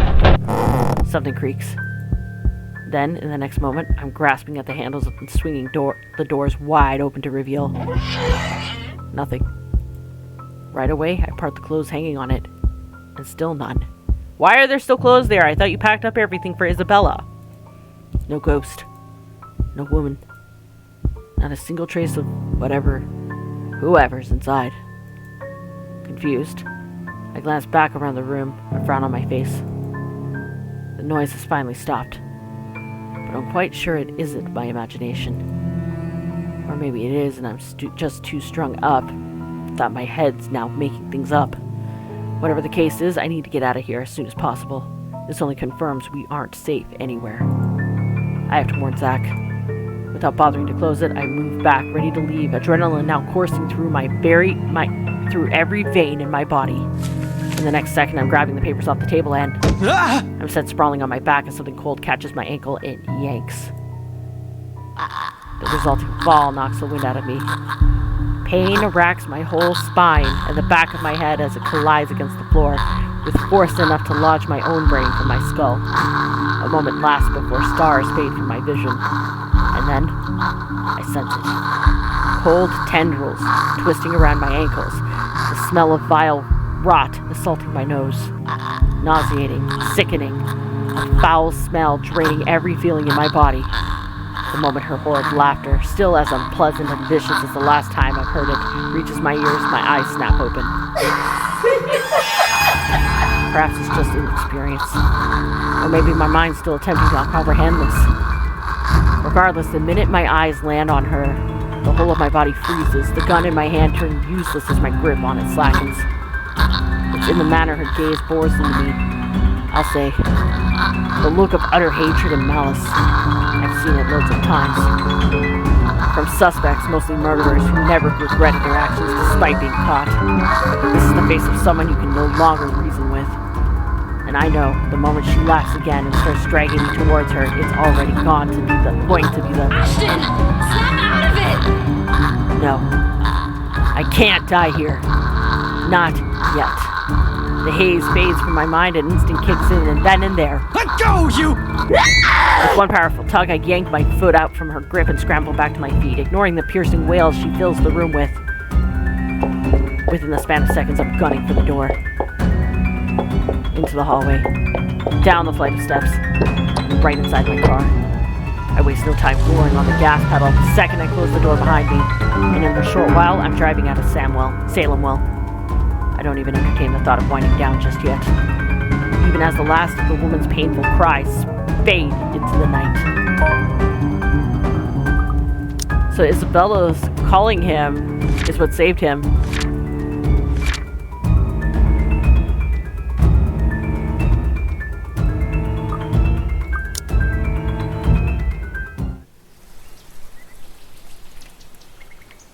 A dreary downpour starts off the Monday. Although it doesn't last for more than an hour, the dark clouds lift just after the sun peaks over the horizon. Brief as it is, the rain has significantly dampened the park's usual cheery vibe. Mornings like this often mark the start of another bad week. An arrest gone wrong, another investigation leading to a dead end, or some truly fucked up shit being called in. Like that one time I was dispatched to a scene where a guy gouged his own eyeball out and almost ate it. Was a few chews away from swallowing it, in fact. Lost my dinner that day. Fun times. Yeah, no. You and I have a very, very different opinion of what fun times are, dude. I would have tossed my cookies as well. Of course, I doubt anything could top getting cursed by a damn chain letter of all things. This is the sort of stupid thing people pass along as a prank through emails and text messages, for fuck's sake. A ghost chasing after you just puts the icing on that cake. So far, all we've done is run, snoop about, read stuff, and run again. It frustrates me to no end how I'm still no closer to an answer. Even my car reflects the state my mind is in. Photocopies of documents litter every available surface, scattered all around the place, spilling from the passenger side and into the back seat, making an entire mess of what little space there is. Not that I'm any better. My last shower was 24 hours ago. I haven't slept at all, and my last meal was a slice of cold pizza I bought from a convenience store the night I broke into BRC. The way I am now, I'll definitely get a scolding. If Becca were here, she'd give me an earful and tell me to take better care of myself. Say I'm killing myself on the job. Isabella would. Well, she'd complain about how dark the bags under my eyes were getting, and about how I reek and how I need a shower pronto. I can rest easy when this is all over. Or when I'm dead. It's not that I can't feel the pang of hunger. With that woman chasing after you, it's difficult not to feel anything other than terror. The rush of adrenaline coursing through my veins and my desperation to survive. In fact, I can still sense the ghost of her touch from that night. Her bony digits wound tightly around my ankle, and that horrid smile she has on her as she pulls me closer. The memory is enough to send a shiver up my spine and make me antsy. Perhaps the only thing comforting about this is the sight of my gun nearby. From my dashboard, sunlight glints off Ophelia's surface. Normally I keep it hidden in a compartment. Luxbourne police regulations only allows authorized people to carry firearms, and even those are limited. I do have that authorization, but I never really saw the need for its use, when the standard issue tasers are more than good enough to incapacitate anyone. If not, I can always throw them on their back. Those judo lessons Dad forced me to get as a kid has its uses too. On a ghost, though, all those will probably yield the same result. They're all useless. Might as well use a stick. However, it's the feeling of ease I'm after, or what little of it I can gather from it. The awareness that I, at least, have something to protect myself with, in case things do go wrong. Doesn't take the edge off, though. Feeling that your whole body has been strained far beyond its capacity. Frankly, I'm already running out of steam. The only thing pushing me right now is some stubborn will to live. To survive this. Not for me, but for the sake of the people I've lost. So someone will remember. The stretch is still in order, though. I've been sitting here since last night. Soon I step out of the car, closing it behind me with a thud as I take in my surroundings. The rain did wonders. The morning air feels crisper and cooler than it has ever been in days. For once, the weather seems to be taking a turn for normal. Luxbourne's normal. In the distance beyond the buildings lining the horizon, dark clouds are blowing in. A storm might be due this evening, give or take. Shame for the people looking forward to Halloween night. I'm just not sure whether this is something I can look forward to as well. Still, I bask in the change it brings. Inhale, exhale. Breathing in, taking in the peace, as if it'll be my last. But as with all the good things, the quiet shortly comes to an end. My phone buzzes, halting my movements. I placed the damn thing on silent last night, but it does nothing to keep it quiet as it vibrates from my pocket. I don't even know if I want to answer it right now. It's brought me nothing but bad news. One bad news after another. Thinking back about it only makes me want to chuck it into the closest trash bin I can. Not that it'll help things, of course. Another exhale slips from past my lips before I pull it out, quickly swiping over the screen without checking the caller ID. I don't even bother masking the weird lilt in my tone when I answer, if only to get this over with. After all, there's no one left. No one remains to worry or fret over how awful I might sound right now. Zach's been put in jail for a crime he likely didn't commit. Rebecca's gone. Dead. And no matter how many times I apologize to her, Isabella's never coming back. What's the use of, huh? Inspector Frey speaking. Good morning, sir. Sorry to bother you this early. What is this about? It's about your friend, you know? The guy I called you about yesterday, the one they got in the night before. Zachary Steele. His hesitant note does nothing to diminish the lump that has suddenly lodged itself at the base of my throat. What are the chances? What are the chances that something went wrong while I'm not looking? While I'm out here chasing ghosts of all things. How is he? Is he doing okay? We actually have a problem, Detective Inspector. Hasty assumptions aren't a usual fare in my book. That should change right now. The precinct is secure. It's supposed to be. They have guards manning the station 24/7. If anything happens, all Zach has to do is shout and someone will be there for him. Even if it's a phantom going after him, he should be safe there. He should have been. Yet, none of these reassurances will allay my suspicions, and whatever little thread of hope I'm hanging on to frays slowly as each second of silence passes us by. An expectation so weak, faint, I might as well just let it go and prepare myself for the worst. It's a feeble attempt at optimism I will never get used to. This is out of my depth. This isn't my forte. Zach's maybe. Rebecca's too. Never mind. Hell, this is the kind of mood Isabella has always unknowingly brought with her. What her eyes often conveyed. What I've often found myself searching in her. Whenever I look at them. But no matter how many times I repeat any words of comfort, or calming images inside my head, the hollow chill at the base of my stomach refuses to ease. Even my voice shakes when I urge Officer Renz to speak again, gruff and unsteady. The only thing keeping me standing is the fountain's solid support behind me when I stumble back. Officer Renz. Renz, right? What happened? You're supposed to keep an eye on him, yeah? It's protocol. Your friend, sir, he's... I think it'd be better if you just saw it yourself, sir. This isn't something you should be hearing over the phone. Chief Inspector Lee wants you to report in as well. It's about the case Luke Wright filed yesterday and... The rest never registers. Rather, my brain refuses to acknowledge any of it. Not even the possibility that this might just be a terrible joke. All I can think of is the suffocating dread and the piercing noise, white noise and deafening. The piercing noise, white and deafening, ringing in my ears despite the park's morning hush. There's only Zach. Only the whole expanse of Luxborn separating me from the only person I believe I have left in this whole fucked up situation we found ourselves in. Along with the voices. Vile ones. Whispers that taunt, jeer, and mock. Each vague utterance relentless as I slide back. Each vague utterance relentless as I slide back into my car and drive off, body on autopilot, mind in a daze. In the city of 68,000 strangers, I'm afraid. Deathly afraid.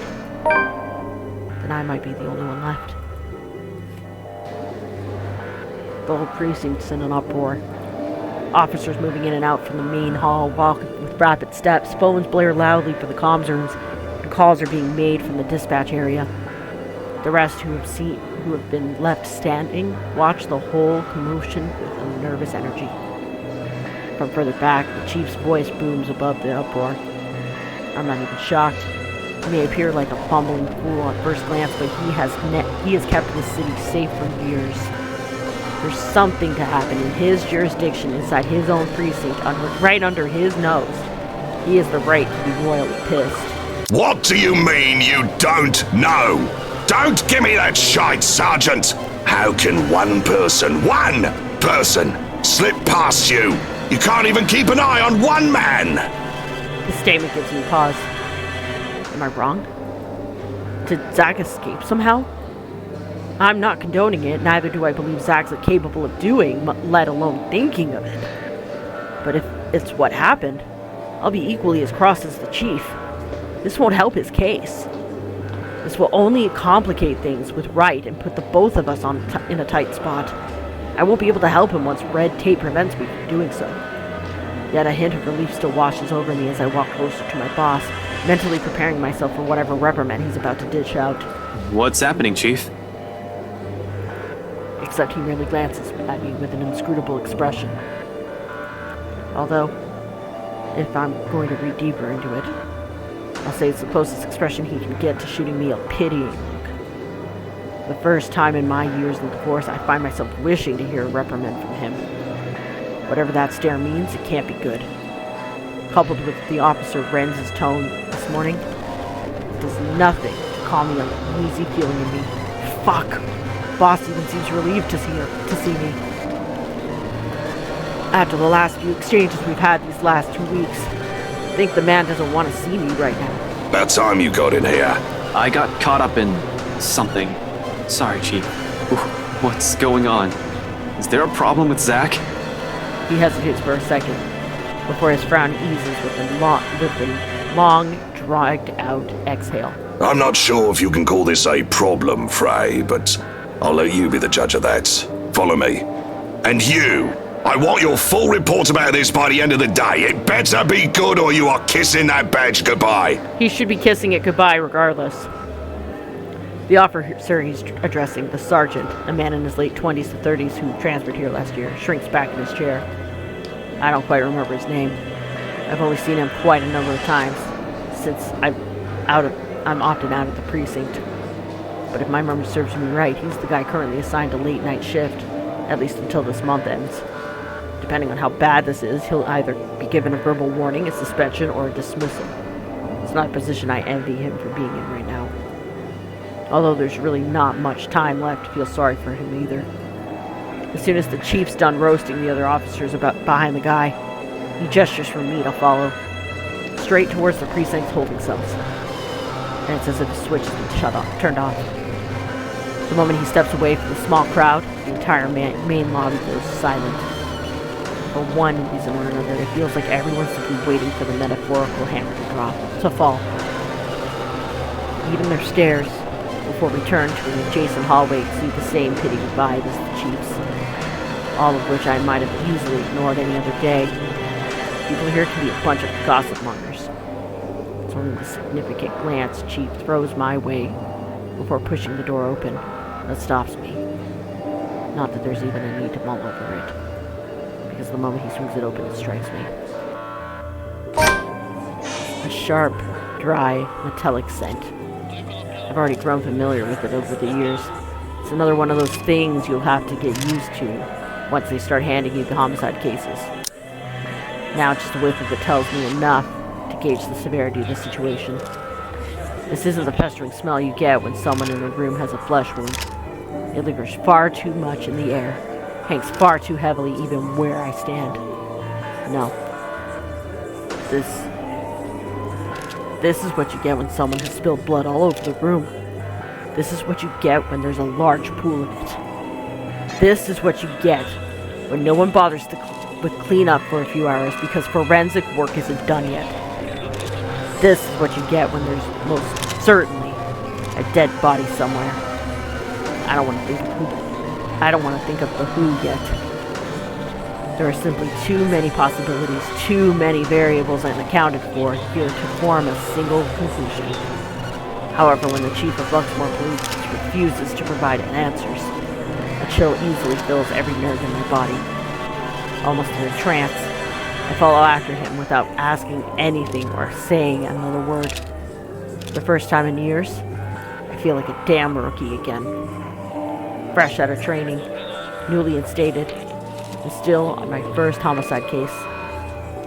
Except I didn't balk at the idea of seeing a dead body then. Now, as light flashes fleetingly from the far end of the hall, while CSI documents the scene and the forensic team gather evidence, the only thing my instinct tells me is to run. As far from here as possible, as if I don't have 10 years of detective work under my belt. It echoes inside my head like a mantra. It's because you did this. It's all your fault. Why won't you believe me? Over and over and over. Rising and ebbing. A tidal wave of thoughts and murmurs surging and crashing against my ear. More deafening than the drum of my heartbeats and shallow gasps. Churning and heaving. Till the cell finally comes into view and I am afforded a clearer look of what's inside. Oh, still took his eyes. Okay, yeah, thank you, game. The whole world stands still.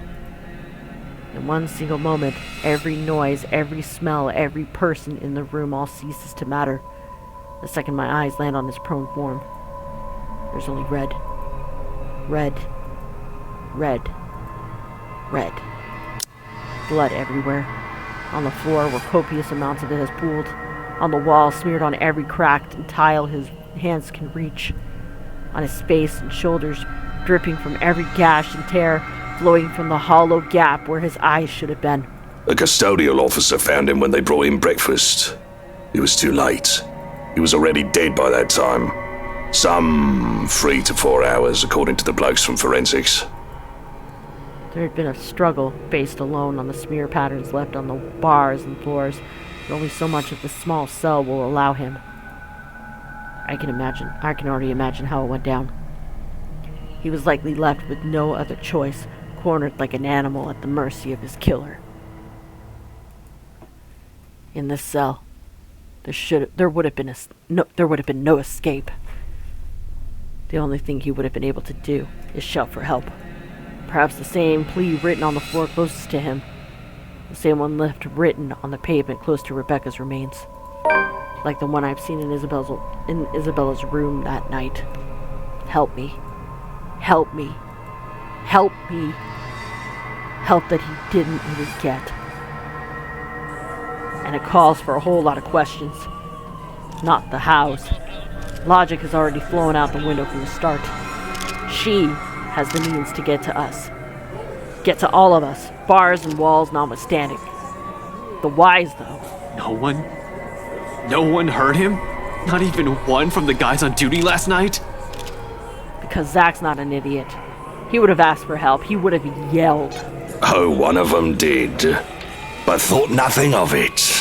Then why didn't they do anything? He's just a room away! They must have assumed your friend's just asking for attention. Henry wasn't clear on the details when I questioned him about it. Because he just wanted some bloody sleep. You've been serving in this precinct for more than a decade, though. You should be aware by now how rowdy the folks we detain here can become. But that's not the only problem we have here. Someone got in and out of this place without anyone noticing. Even the surveillance footage is a bust. Tech's going over it now, but I don't think we'll get anything from it. The media will have a field day when they learn of this, Frey. Keep it mum for now. I'll let you know because he's your... well, you deserve to know. The poor bloke's your friend, after all. I just don't want the commissioner hearing of this before I can tell him anything. Or at least, until we've figured out how the butcher got in. You think this is an inside job? What else can it be? It's either that or we have a damn good criminal mastermind walking this city. Really, I want to say something. I want to tell him that this isn't what he's thinking. That all this time, the Anslem Butcher never existed. This is a curse the people of the city have been laughing up for centuries. The way things are going, we'll simply find ourselves at a dead end. Chances are, we'll just have to find an innocent chap to blame for everything, like what Wright did to Zach. A scapegoat for things they can't explain. But how am I supposed to tell anyone, let alone get them to believe my words? I'll sound like an idiot. They'll likely brush me off the same way I'd done with Isabella's warnings. In the end, clutching my fist at my sides, and Gritting my teeth is all I'm able to do. Zach's lifeless face staring back at me. An accusation in them sharp and searing. An expression that etches itself deep within my mind once the first officer waves us both out of the room. Another ghastly image I will never be able to forget. Just like Rebecca's bleeding corpse on the pavement. Just like Isabella's mangled body in her room. Another memory. That will probably haunt me until my last dying breath. Another regret. Chief dismisses me barely an hour later, sending me off without nothing but a light pat and another sorry expression. I'm not entirely sure if that's supposed to be reassuring. There's plenty more to do. A lot of people to call and tell, and all of it falls on me. No matter how awful the news I bring will be, it'll be better if this comes from a person his family and friend knows. Still, my body refuses any notion of movement. I don't even want to imagine what his grandparents will say. They're good, kind, warm-hearted people who've given me another home, another family, even without me asking for it. They welcomed me, invited me every time, easily reminded me of what having a whole home feels like. I thought I've already forgotten it. Zach's older sister will definitely show up in my apartment, though. Ring my doorbell and punch me as soon as I open the door, just like last time. She's right. I'm the kind of person who brings nothing but trouble. She's known all along that Zach should have stopped hanging out with me, warned him several times. Zach has often laughed her concerns off. I used to think it's because he enjoys the friendship as much as I do, despite a huge part of it going unspoken between us throughout the years. Now he's dead. Another one. Another person brutally taken from me. I thought I had more time. I thought he'd be safe. The shock and the grief that I felt yesterday is nothing to what I'm feeling now. Because the people I care about the most are all gone. And I couldn't do a damn thing to save any of them. I acted too late. And in the deafening silence of my car, the only thing I am able to do is close my eyes, rest my forehead against the cold surface of the steering wheel and scream. Scream until my throat bleeds raw. Scream until my lungs burn. Scream until all that remains are the guilt and the tears.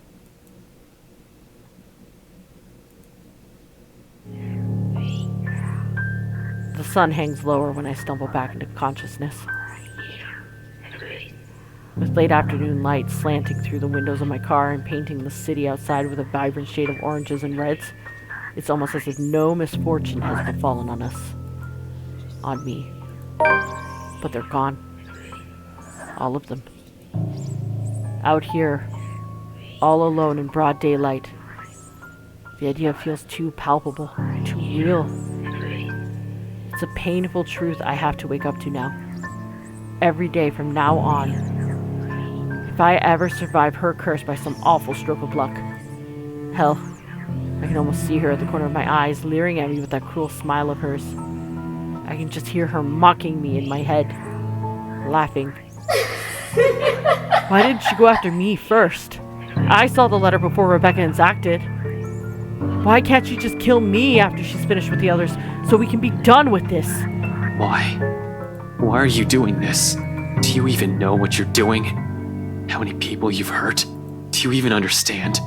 Do you even realize what you've done? But it's inane to ask questions of it. It's not even human. It doesn't understand pain. It doesn't feel guilt. It's irrational to even expect an explanation from her. Just like how irrational it is of me to reach for my gun and decide to keep pushing at this. Light glints briefly on its surface as if in agreement, before I holster it. Because no matter how bleak and hopeless everything else appears now, the people I've lost, they won't want me sitting here. I've got to do something. If not for my sake, then for theirs. For their memory. I'm getting nowhere dallying like this. I have to move. I still have one more lead I can look into. The mansion, including the people currently residing there, the Wrights. I know for a fact that Hannah Wright's death isn't Zach's doing. She also fell victim and died to the curse. It doesn't fall outside the realm of possibility that Luke Wright's under it too. I might not have much time left if so. Damn it. I've been so biased, not even thinking the bastard might also be a victim. But during the open house with Isabella, they might have seen the letter and... Fuck. Stupid, stupid, stupid. Some fucking detective I am. That's likely the moment when Cooper saw it, and not earlier. If the logic holds, I need to hurry there right away. And if there are answers anywhere, it would be there. It should be there, where all of this fucking mess started. It's not only my life on the line here. There's someone else. What's happened to my friends, I won't wish on anyone else, no matter how much I loathe them. Tonight, but whatever means necessary, I have to get in there. Find a way to break this damn curse. But I won't be able to do that without the letter with me.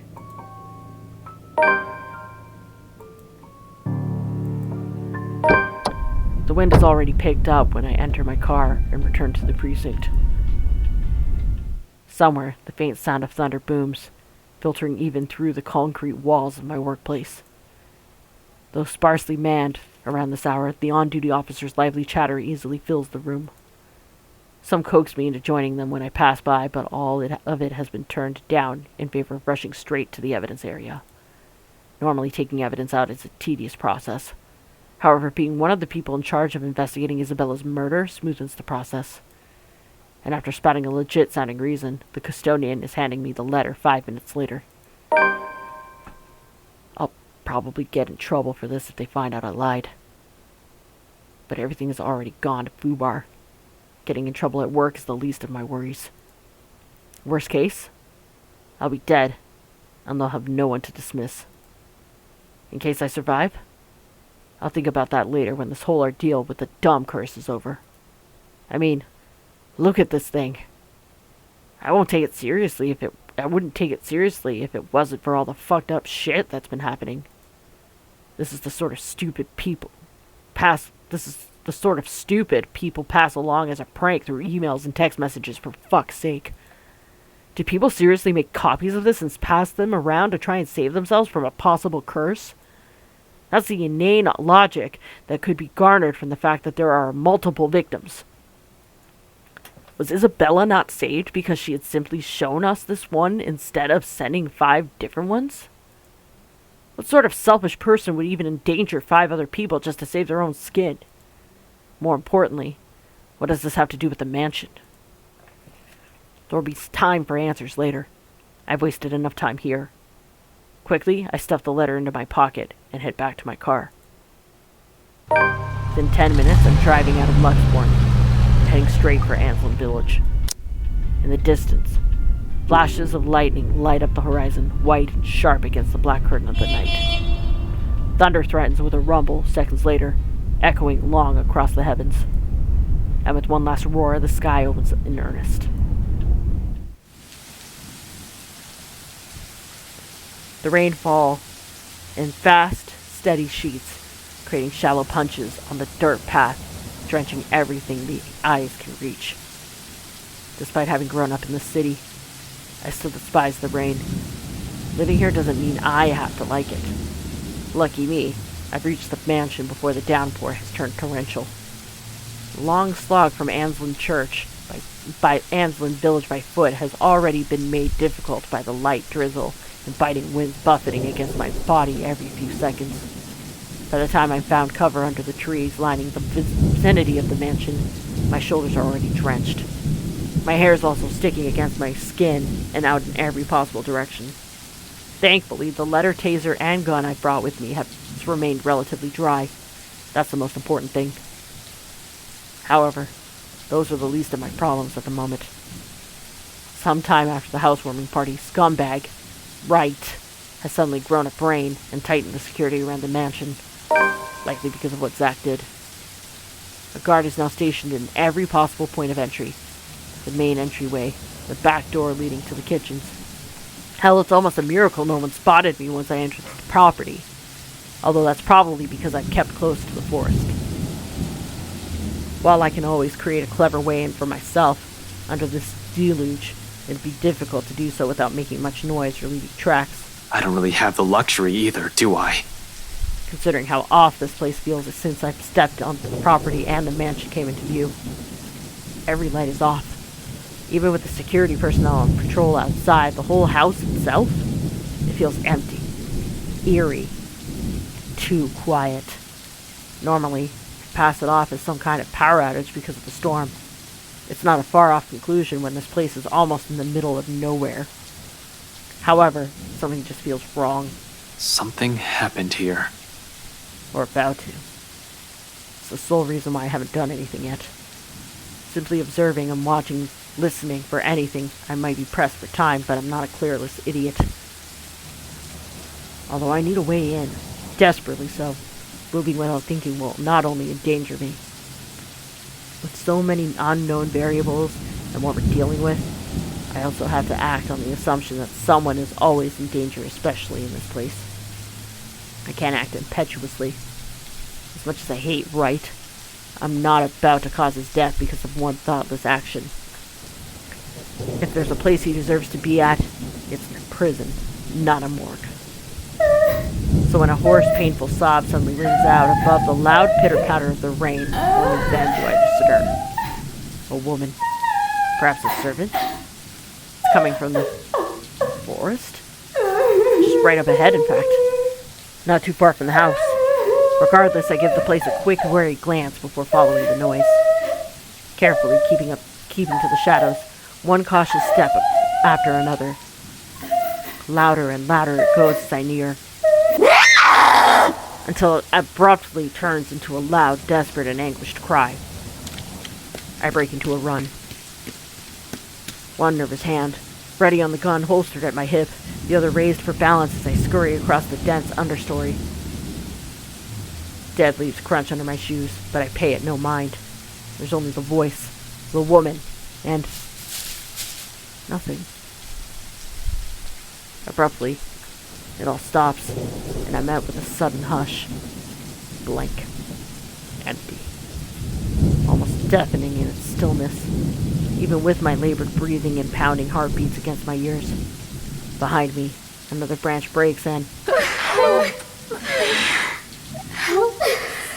dread surges within me while I spin around and take a hard step back, ignoring the chilly pinpricks crawling at the back of my neck. But before I can even meet her eyes, the world unexpectedly pitches sideways, tilting and tilting till the ground beneath me finally crumbles. My hand fights for purchase, only to meet air. By then it's too late. My foot slips further and the rest of my body follows. Dark spots blur the edges of my vision. Black tendrils twist and coil around my limbs. Soft footfalls echo from the far distance, scurrying, scampering, moving in an odd rhythm with the sharp, piercing notes of her laughter. But more than that are the voices lacing venom inside every crevice in my head. Murmurs that jeer, scoff, and deride. Over. It's because you didn't listen. And over. It's all your fault. And over again. Why won't you believe me? A reminder of what I failed to do, and of who I failed. What I'm trying to desperately fix. A scream threatens to burst, but my throat closes off. Ever so slowly, a chill seeps into every nerve in my body, washing away every sensation in me, apart from one. There is only fear. Once again, her laughter echoes, a sound both bitter and unforgiving. It is the last thing I hear before she reaches for me. The ground trembles. The world slows to a stop. Half darkness greets me when my eyes finally snap open, the soft patter of dripping water somewhere spurring my consciousness further. For a few short moments, I remain still, blinking away the dizziness, allowing my vision to adjust to the lack of light and my breathing to even out first before pushing myself up on one arm and attempting to stand. Turning alone is a struggle on its own. An inch of movement sends a stab of sharp pain right up my arm and my back, giving me another pause. Shit. I hope I didn't break anything. Fuck. There doesn't seem to be any injury or a major fracture. Although the whole of my back does feel sore and raw. Probably from where I've skidded down prior to landing myself here. A comforting thought. The second attempt comes easier later, though no less painful. And by the time I'm back on my feet, the exertion has left me gasping in short, shallow breaths and leaning heavily on the wall nearest to me. Behind me, a light draft blows in from where I've fallen in, coming in short, sharp bursts into what's apparently an underground tunnel and brings in the fresh, earthy smell of rain from the top side. Regardless, it fails to mask the old, musty smell of the place. A mixture of mold, mildew, dust, grease, and something distinctly foul, like death. More worrisome than the putrid, festering smell, however, are the cells that line both sides of the tunnel. Under the dim light, I can barely make out what's inside on some of them. But I already have a few ideas, all of which I refuse to delve into at the moment. Knowing how long this mansion has stood, somehow, no matter how unexpected finding the existence of this place is, it isn't too surprising. I wonder if Scumbag knows about this. Probably not. Unless he's also the kind of person who takes joy in inflicting this kind of suffering on others. I don't really think so. He's rotten to the core, but not that rotten. He'll probably balk at this. Move out at the first opportunity and have it demolished. The very idea of what has occurred in this place years ago makes me reel as well. I've known long ago places like this tend to hold secrets. This, though? If this is just the tip of the iceberg, I fear what I may discover in the mansion itself, and the tale behind that fucking letter. But fear is inconsequential. As unpleasant as the sight of this is, this place might also be the only way for me to get inside unnoticed. Sighing, and taking one last gulp of clean air, I push myself away from the wall and delve deeper into the passage. Let's just hope it'll be smooth sailing from here on. Turns out it is, for the most part. The path rarely deviates, no sharp turns or branching routes. Just a long, empty hallway stretching out before me, filled with nothing but dust, dirt, and a few rusted chains scattered about. The only problem is having an overactive imagination and walking amidst a place shadowed by death. Every sound, every sudden movement, even the faintest of it, spurs it. At times, there are scampering, small noises that abruptly rise above my footfalls, rebounding off the hollowed walls and echoing inaudibly across the whole span of the tunnel before fading away just as swiftly as it rang. It's probably just some animal. Yeah, rats probably. A rat, maybe? I hope. I pause, nevertheless straining my ears for more of it, while I gradually move my hand to my side, slow and steady until the tip of my fingers brush off the gun's metal handle. Although cold against my skin, it's the closest thing I have to comfort at the moment. For a long minute, I wait, holding my breath, watching every form, edge, and shadow at the corner of my vision for any movement. After a heartbeat and nothing, I allow the tension to ease out of me in the form of a long, slow exhale that reverberates around the whole place. Things continue like this as I traverse the whole passage, pausing, listening, moving on, repeat, eventually losing track of time while I go deeper into the tunnel, until finally the corridor ends with the sight of light slanting from a door left ajar. On the other side, from whatever little glimpse the opening offers, I spy bottles lining the walls and liquor barrels for aging. The wine cellar. Right into the kitchen, then. More than eager to get out of this place, I quicken my pace. But as soon as the door is within arm's reach and I push it open, a foul, putrid scent assaults my senses. It's a heady mix of odors, akin to a rotting fruit and decaying meat that catches me completely off guard. Surprised, I stumble back, gagging, having accidentally breathed a lungful of it, only for my foot to end up disturbing the edge of the nearby puddle I failed to notice earlier. It sends splashes of liquid right across the hem of my pants, and I fight the urge to grimace as a raw metallic smell rises up in the air. A smell I'm already more than familiar with, thank you very much. That doesn't mean I have to like it. Sighing, I take a brief moment to brace myself before crossing the threshold, already expecting the worst. The trail of dark liquid leads me to it. Its form is slumped against the wine vat not too far from the door. The rank lingers heavier here, stronger. Putrefaction has just started, but in a place like this, you can't really tell the time of death from that alone. The humidity and temperature in this room has likely delayed the process. An estimate? This person died sometime around 3 to 5 days ago, which places the timeline around the time people were just moving in and also the housewarming party. A servant, then? No. Someone with the same social status as the Wrights. Whoever it is has also read the letter, based on the writings around the body. Someone who was also present during the open house and the party.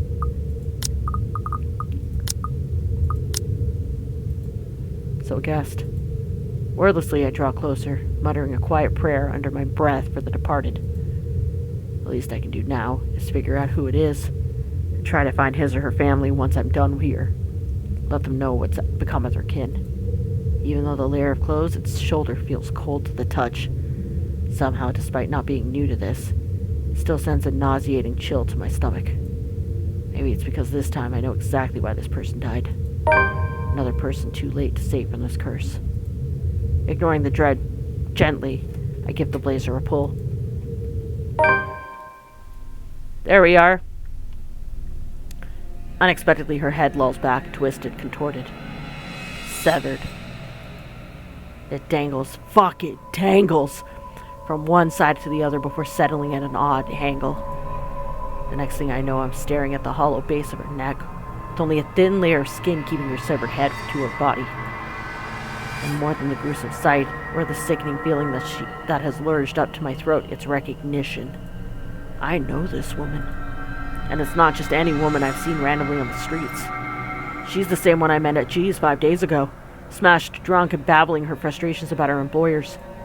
Marianne McCullough, famous interior designer extraordinaire.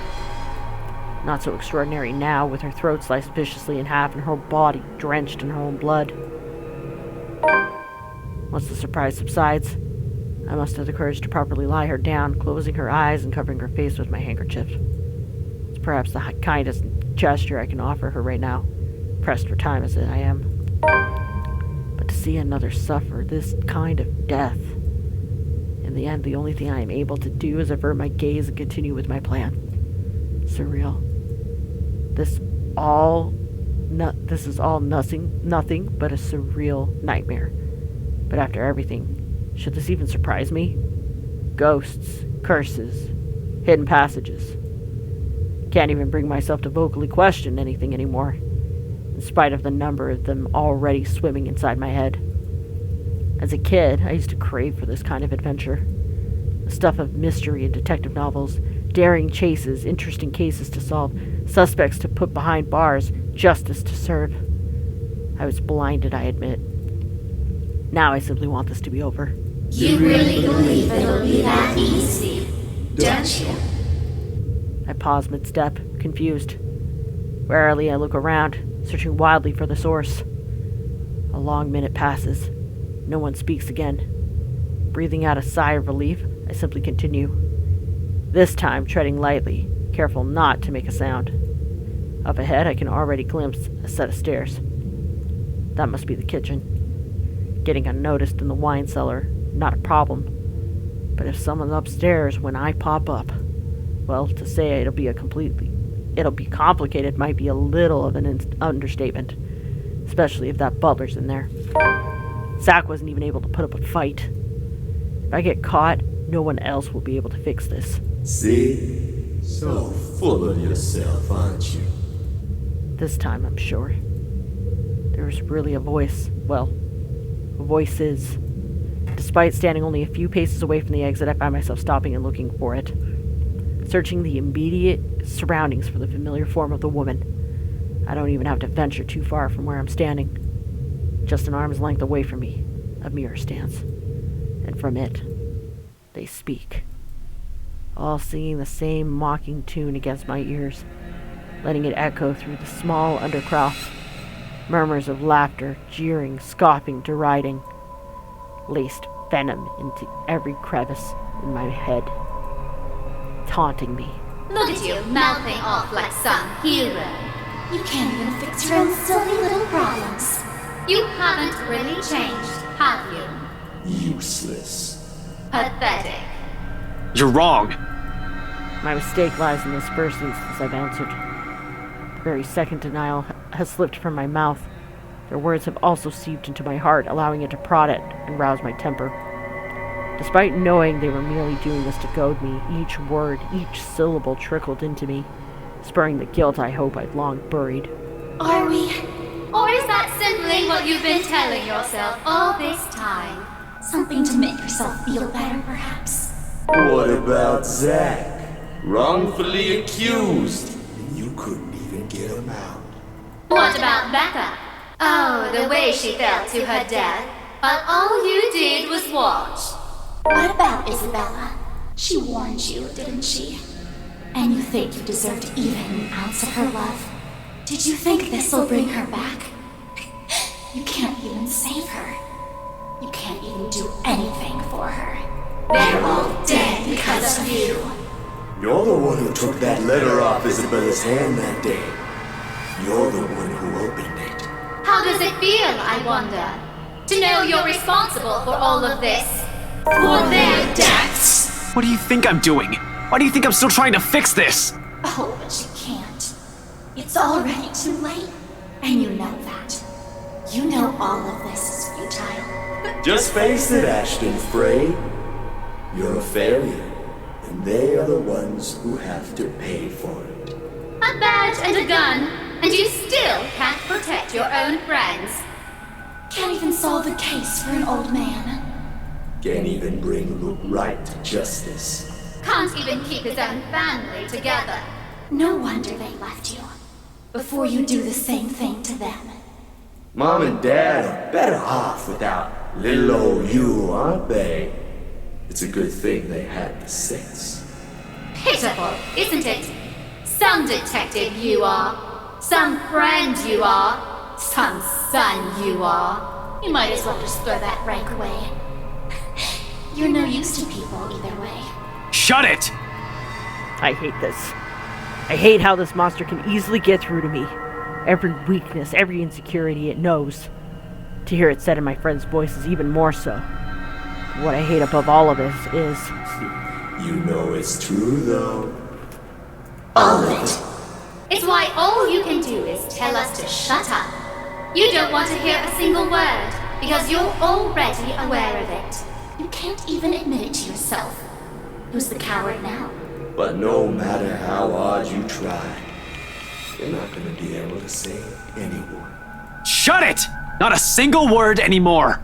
In the end, your own incompetence led to the deaths of everyone you cared about. It laughs, sharp and piercing. At its sound, something in me snaps. A rage hastily unfurling. Red filled my vision. And the next thing I know, I'm raising my hand and my fist connects to its surface. It shatters, renting the air with an ear-splitting crack, setting fragments of it on the floor. The fog from my mind lifts. Every sound, every noise returns to me, flooding my every senses. All at once, there's this deafening silence. Slowly, I become aware of my surroundings. Bottles of wine, barrels of liquor, the faint and old scent of death decaying everywhere, and the small cuts at the back of my fingers. Blood drips from each digit, trailing down my wrist until it disappears behind my sleeve or falls to the ground. Not too deep, negligible even. There's a pain, however, a different kind, an ache somewhere else that stems not from the wound, but from where every single board has hit. On the ground, shards lie lifeless now. No more voices, no more insults. But even as I walk away, one whispered taunt continues to ring in my ears. It's useless, Ashton Frey. You are going to die. And you are going to die alone! A fear. One that has been long kept in the darkest place in my heart. One that a small part of me wishes for. The trapdoor swings open without much fuss. It isn't even locked, probably left open for when Wright asks for some midnight snacks. I make sure the coast is clear, of course, before I pull myself up. That butler of theirs is nowhere to be seen. He's probably sleeping, attending to his master, or doing some extra late-night work before turning in for the night. Meanwhile, Wright won't touch anything to do with menial chores, not even with a 10-foot pole. It's next to impossible for him to linger here. No servants, no anyone. And just as easy as that, I'm in. Gently, I close the hatch. If things go well, the same path will be my way out. If my luck doesn't hold, that's not an option now, is it? I really don't want to think what might happen. Sometimes, it's best if I simply revel in the little victories. They're great blessings when everything else is going against you. And in a place like this, fraught with unknown dangers, it's a feeling that lasts only but a second. And suddenly a sob, ringing from some distant part of the house, echoing throughout its empty walls. My shoulders immediately tense, hairs raising at the back of my neck as a sudden chill passes. This, despite myself and the beliefs I've long held. Because as much as I want to convince myself that's nothing wrong, my experience tells a wholly different story. What are the chances I'll be able to leave this place alive? I want to be optimistic about it. Really. However, I'm going against something almost everyone can't quite understand. I'm just being realistic with my chances. Beyond the walls of this room, the cries continue to grow louder. With a ragged, raw breath, heavy with apprehension, I slip out of the door. Like a siren call, her voice beckons. Finding out who that is seems a good place to start as any. I keep to the shadows for the most part. Not that there's any need to. This entire place just feels empty. Odd. When a house this big should have a large staff. You'd think there'll be one or two roaming about for some late-night chores, or someone seeking out whoever's creating this ruckus. There's none, however. Shouldn't they have security posted inside as well? Unless their security means the butler, though I doubt Scumbag's that sloppy. He loves his life more than anything. Probably more than his own wife. The things he's done, he's bound to make more than an enemy or two. He's also the kind who'll do anything to keep himself safe. Alive. I wonder what he'll say when he finds out that there's something not human living with him in his own house. Potential danger aside, being on my own grants me a greater degree of mobility, which I'm more comfortable with. With no tag-along, I only have to worry about myself. Watch my back. Selfish, I know. But necessary. In the same manner this whole plan is, no matter how idiotic going into this is.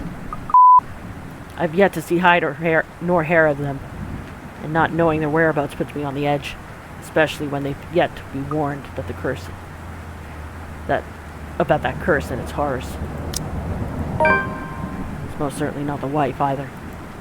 Nevertheless, it pushes me to move, taking almost 2 steps at a time despite the sickening feeling that something's lurking behind every great shadow, every small corner I pass. As if the house has several eyes. The momentum alone sends me reeling forward. I barely even register in my head that the woman's gone and the room is as normal as it can be. Not above the pain suddenly shooting on my side when I hit the floor. But before I get my bearings back, a hard enough blow to the head makes everything go dark. My consciousness stirs in a haze. Now the thing people need to know about a blow to the head is that they hurt. Real bad. I swear! People need to stop breaking into my house! Aha! What is wrong with all these lunatics? You'd think they'd put more thought before stumbling into somebody else's home unannounced. This on top of my wife's dead body, which is missing from the bloody morgue. What? Hannah Wright? A corpse? Missing? Whoever hit me must have dealt a way harder blow than I thought. I'm starting to hear things. I suppose the act of committing crime must have some attraction to the insane. Of course, you'd know all about that, wouldn't you? But short of concussion, as long as the poor guy wakes up soon after, they're going to be fine. For the most part. I'd bloody gut you! But you won't be able to clean up after if you're the sorting corpse, will you? I'd love to see you try. When was the last time you... Oh, there we go. The Dummkopf is waking up. People really need to worry if the guy doesn't wake up within a few minutes. That's a sign of brain damage. Or, well, death. Still, even with a short time of unconsciousness, there might still be problems. Slight memory loss and forgetfulness, for instance. I do remember finding an addict. So, where am I now? And what happened? Those are questions I really wanted answers to. With the pounding in my head, I can't focus long enough to worry about anything else. Can't even remember how it got here. But aside from the fact that it feels like my mouth is stuffed with imaginary cotton, I can feel the thick tape that prevents me from asking. The only thing I really managed to vocalize, especially with the raging headache, is a muffled fuck. Surprisingly, I soon find that I'm not blindfolded. Usually, it's both, or the other way around. My eyes soon adjust as this image of a study swims into view. That at least answers one of my questions. Not too far from where I stand, Wright and his butler stare at me much like how kids stare at the frog they're about to dissect. It doesn't help that I seem to be cuffed to something with my arms raised high. My coat's gone along with my other belongings. Don't have to wonder where they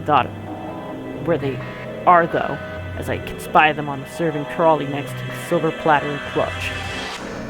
Really doesn't bode all too well for me. Huh, awake already. He's only been out a few minutes. Shruggin, did you not hit him hard enough? Shouldn't he be out longer? That rolling pin was made of metal. His skull must be very thick. I only want to knock him out, not kill him, silly man. If I really wished him dead, I could have easily targeted his Terion. That, or the back of his neck, just below the skull. Oh well, look at it this way. It is good news. This means he'll be capable of giving you the answers you seek, yes? True. I do have many questions for our trespasser here. Why don't we start off with the most basic of questions? Why are you here? Of course, if he starts squealing like a pig, perhaps we might need to gut him like one. What do you say, little pig? Normally I'd be insulted at being called little, but there are more pressing matters to attend to. For instance, convincing them into letting me go and making sure I, at the very least, don't die while I'm hanging like a piece of meat on a hook. Maybe I can still salvage this confusing clusterfuck of a situation. Think you can just get the drop on me, you dodgy little shit? You underestimate me, just like every other meathead out there. You really should have taken more precautions before treading into the wolves' den. Shouldn't you be trained for this? Whoever you work for sure did a shit job with you. Which is it, Which is it this time, huh? The National Crime Agency? Or were you sent to kill me? Not that being one or the other will do you any favors, of course. They wait, expecting an answer, which is ridiculous seeing how they have me gagged. Not to mention the ability to form coherent sentences is made difficult because of a serious case of fluff for brains. Did he have to hit me so hard? It was him who hit me, isn't it? Fucking scrambled my brains. Even now, I'm still struggling to remember how I ended up in this state. In the first place, why did I have to get caught now? Maybe I can talk if you remove the damn gag. I do not understand a single word he said. I think the reason for that is obvious. Would you like for me to remove it? I don't know. He looks tolerable and less of an idiot with the tape on. Wow. But it isn't fun playing 20 questions with someone I can't understand. As long as he doesn't start clucking like a noisy earth hen or start screaming for help, we should be fine. Of course. Oh, the nosy ones are the worst. They piss me off so much. Oh, somebody help me! When it hits me. The woman in the attic, the mansion, and of course, it all boils down to the fucking letter. Again. I came here to warn them. That's the easy part. Making him believe me, on the other hand. I try to think of how I'll go about this, though words fail me. As soon as the tape is ripped off my mouth, I'm already shouting whatever I can think of. There just isn't much time. So tell me, little pig, why are you here? Did the NCA send you to apprehend me, or has somebody paid you off to kill me? It's none of that. That's not why I'm here. You have to believe me. There's someone else.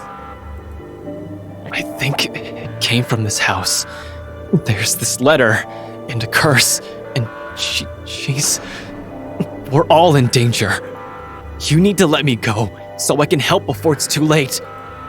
You saw the letter, you must have seen it, and we're going to die because of it. Judging by the looks on their faces, they're not sure whether to take me seriously or not. They must think I'm a lunatic. It already took everything from me. So just listen before it takes anything else. But it's not like I can conjure up proof. Listen before it... A wave of nausea hits me, stopping me mid-sentence as I fight the urge to gag. A ringing sound starts to go off in my ears and I nearly vomit then and there. Well, that's new and original, at least. I never heard such a sad lie before. How could a pathetic little man like you be of any help to me? Sounds like some convoluted reasoning a hitman would try to sell. You might try to kill me the moment we let you go. You're already screaming your head off after we told you not to. I'm not with NCA, alright? And I'm not a hitman. I'm an inspector with LPD, okay? But it doesn't matter right now. What matters is you untie me and we get to a safer place. I don't have time for your bullshit! Just let me the fuck go! I've got a clean conscience. I'm only trying to save you. She's coming, I tell you! I apologize. I think I did hit him a little too hard. He's already talking in riddles. Next thing you know, he'll be speaking in tongues. Mm-hmm. Of course. Please, you have to believe me. We're all in danger. Let me go, damn it! Yeah, I think that rolling pin did knock his brains off a bit. What do you think he's talking about? She? Oh, I can't really tell you that, as I have no idea. I don't really care to find out about every woman in your life, do I? What I can tell you is that I found a few interesting items in his coat pocket. A gun and a badge for an LPD officer. A detective, specifically. Well, at least the little pig's telling the truth. This doesn't sound familiar to you. He's the one who's been snooping about, I believe. He was also there, if my memory serves me right, at the precinct when you filed a report. Those words have got me worrying. From the signs of what could be a concussion popping up, I didn't have the capacity to care right now. I'm more worried about the bile rising up my throat, threatening to spill from my lips. Wouldn't that be funny? If I vomited all over on them while they tried to interrogate me. The detective inspector assigned you to look into me. They did mention that. I didn't think you'd take my request to assign someone incompetent seriously. He's not NCA then, but he can still be a hitman if he's a dirty cop, can't he? Yeah, it's not improbable. I am not a hitman!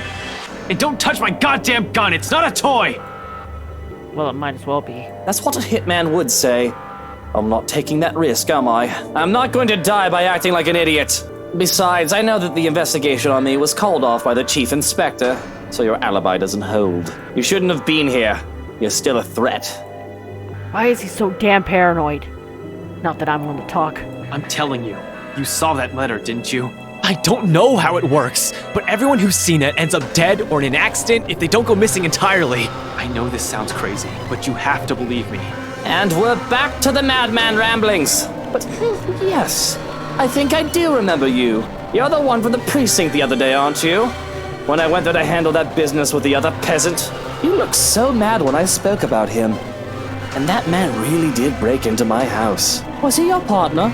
Another hitman? He failed. So now you're here to finish the job.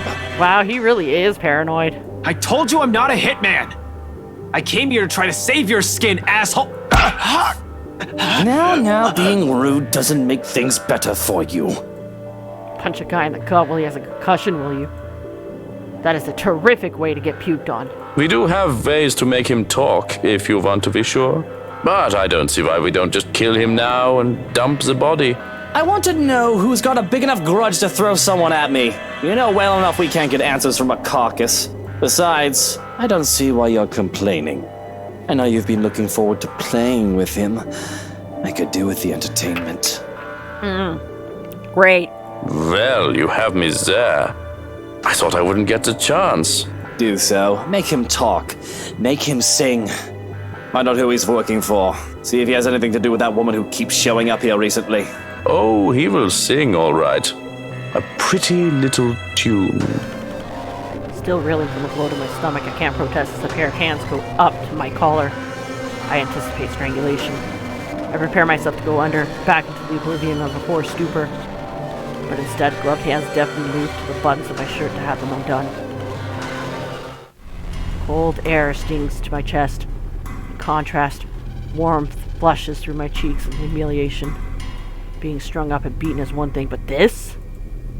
They said it themselves, didn't they? I'm entertainment right now. This This really isn't how I pictured this scenario.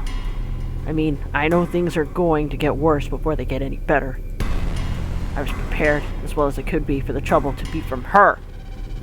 I just didn't think I'd be in trouble because of him. I'm here to save him. Karma can at least play along for once.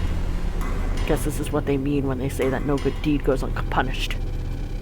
And if that means keeping quiet, tiring them out, and enduring this little interrogation session while they wait for a non-existent confession, then so be it. Because if they think I have the answers they need, the only way I'll be getting out of here is in a body bag. Wright's eyes burn into me with the way he watched, anticipating and ready for his show. On the contrary, his laptop's gloves left cold trails where his hands roamed in a clinical, detached manner. I feel degraded. Anger and resentment eventually washes it away, and I am ashamed to admit a touch of fear makes it apparent. But gloved hands are taken back so that the man can procure a set of knives. I wasn't worried about being killed just yet. They want a confession that I don't have, but I imagine they'll prolong my agony as long as they believe I'm hiding something from them. Don't touch me! Oh, don't give me that look. You must think I'm a bad guy. Hardly. The way I see it, I'm just a guy who likes to do bad, sinful things. And, well, this is what the master of the house is asking of me. I'm afraid I'm in no position to refuse. The idea that I'm a frog to be dissected isn't too far off, it seems. Without warning, the knife is dragged along my stomach. The touch is light, and the incision leaves a shallow mark. It doesn't even bleed, barely breaking through skin. It's the thought and promise of pain that has me riled up. The blade dances on my skin, almost as if he's writing letters with a feather pen. Up and down, side to side, and sometimes around. And then with a flourish, he cuts deep. I'm barely able to stop myself from crying out in pain. I'm sorry. Did that hurt? Did it? Inhale. Exhale. The pain rings and resonates through my already sore body. Still, I manage to write it out and spit a mutinous, "Fuck you." He doesn't appreciate my sentiment, of course. If the way he digs a finger into the incision and rips a scream from my throat is any indication. Keep that dirty mouth and you're getting a knife in the kidney. Between the bleeding and the sepsis, I assure you, it will be very painful. It's an odd and painful sensation, no matter how short-lived. The man is quick to return to his art, treating his knife like a damn brush and using me like a damn canvas. Cuts are made, both shallow and deep, in crisscross and webs across my skin. At one point, I lose track of the time. I don't even know how long I've been hanging here. Has it been minutes? Hours? The sting of the blade is the worst, with the way he alternates light touches and deep incisions that I can't even familiarize myself with and get accustomed to the pain. Sometimes, if I make a sound he doesn't like, he prods a finger in again and twists it in the wound. You sure look like you're having fun. Of course. Schadenfreude is best experienced at nighttime. Would you like a turn? I don't see why not. Just gag him. He gets any louder and will attract attention. I don't want him to start rambling and whining again. He'll talk. Sooner or later. Until then, the tape goes back on. Our training doesn't prepare us to withstand torture. Not of this kind. And when we're done with him, there's a nice plot of land for new daffodils. You'll make excellent fertilizer. Sounds like a plan, doesn't it? The only thing that keeps me from begging for death is the thought that I can still get out of this. Even then, it sounds like a hollow hope. While we're at it, why don't you be a good boy and close your eyes? I really don't like the way you're looking at me. If looks could kill, really, I think I'd be dead on the spot. Close your pretty little eyes unless you want me to pluck them out with a spoon. You really didn't need to threaten me by now. It's all too much to bear at this point. And without meaning to, I'm gone. Okay, he's still alive. First thing I realize as soon as I come to again is the fact that everything hurts. My chest and stomach especially. But in general, I just wish I can crawl into a hole, curl up and die. I can assume they've gotten tired of slicing into me the moment they realized I was knocked out. Second thing I notice is the fact that they're gone, leaving me all alone and still handcuffed. Can't really survey the extent of the damage done to me as my shirt is buttoned back up. Though I can feel the dry blood lining my skin here and there, I can at least be grateful they didn't go through with their threat of placing a knife in my kidney. And the third thing? Well, there isn't a third thing. Unless one can count the realization that I'm not dead yet and put it in the list. I feel like death anyway. The gist of the situation right now is, well, this is the moment I've been waiting for. But what's the point? They're all gone. Rebecca, Zach, Isabella. I imagine they'll be mad at me if I gave up now. Still, what was I even thinking, trying to save someone like Luke Reich? If he won't listen to me, I'm saving my own neck. And I have ways to do so. Pulling myself up by the wrists, I struggle until I can reach into my hair and pull out my ever-trusty bobbies. Oh, nice! It takes a bit to maneuver and manage what should be a simple task because of how they've strung me up. I pull it off somehow, and I'm soon picking the cuffs and my bit of freedom. The only way to fuck things up right now is if one of them walked in and caught me trying to escape. But it looks like they're tired for the night. A few twists and a click. And I'm free at last. Free to rub at my sore arms. Free to grab my coat, gun, and badge. And free to get the fuck out of here. That isn't to say I'm all better. I still feel shaky after what happened. Everything still hurts. But this is a significant improvement from my previous predicament. A walk in the park, in fact. After all, the room was locked from the inside. However, once the door swings open, an entirely different thing greets me. Only to be greeted by the kitchen, pots, pans, and all. There's confusion as I look widely around the place, wordlessly taking in my own surroundings. With each turn and shift of my eyes, apprehension slowly dawns on me like a bag of bricks. Wasn't that door supposed to be open to a hallway? As if something has heard my thoughts without warning, the door behind me slams shut. Screw right. I need to get out of here ASAP. Something has gone down with this mansion. Lucky I'm in the kitchen and I have two ways out, the back door and the cellar offers. Except the hatch won't budge when I pull at it, and neither does the back door. As if something has locked it firmly on the other side. There's a long bout of silence in which I simply look around me, mulling over the same thoughts being whispered to me over and over again. It's useless, Ashton Frey. You are going to die.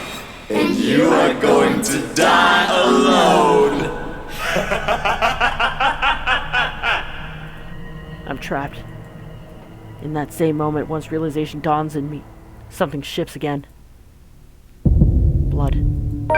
Every nook and cranny, over every surface and in every inch of the floor. This time, unlike the first ones I've seen, it remains, and gradually, the whole room begins to reek of that familiar metallic scent. Sharp, suffocating. Around me, every object, including the cupboard, starting to rattle as well. There's no time to make sense of everything. Without delay, I'm already running, fueled purely by adrenaline, reaching for the door that leads to the next room, the dining room. It should take me right to the foyer, where the main door is. The mansion has already started to change, and I'm in the thick of it. However, instead of the dining room, like it's supposed to open to, the bedroom welcomes me instead. An image that lasts only but a second before blood begins to seep into the room, filtering into the walls, trickling from every nook and cranny, everywhere. Furniture shakes and every beam rattles. Before I can even step back from the horror gradually unfolding in front of me, the door slams shut.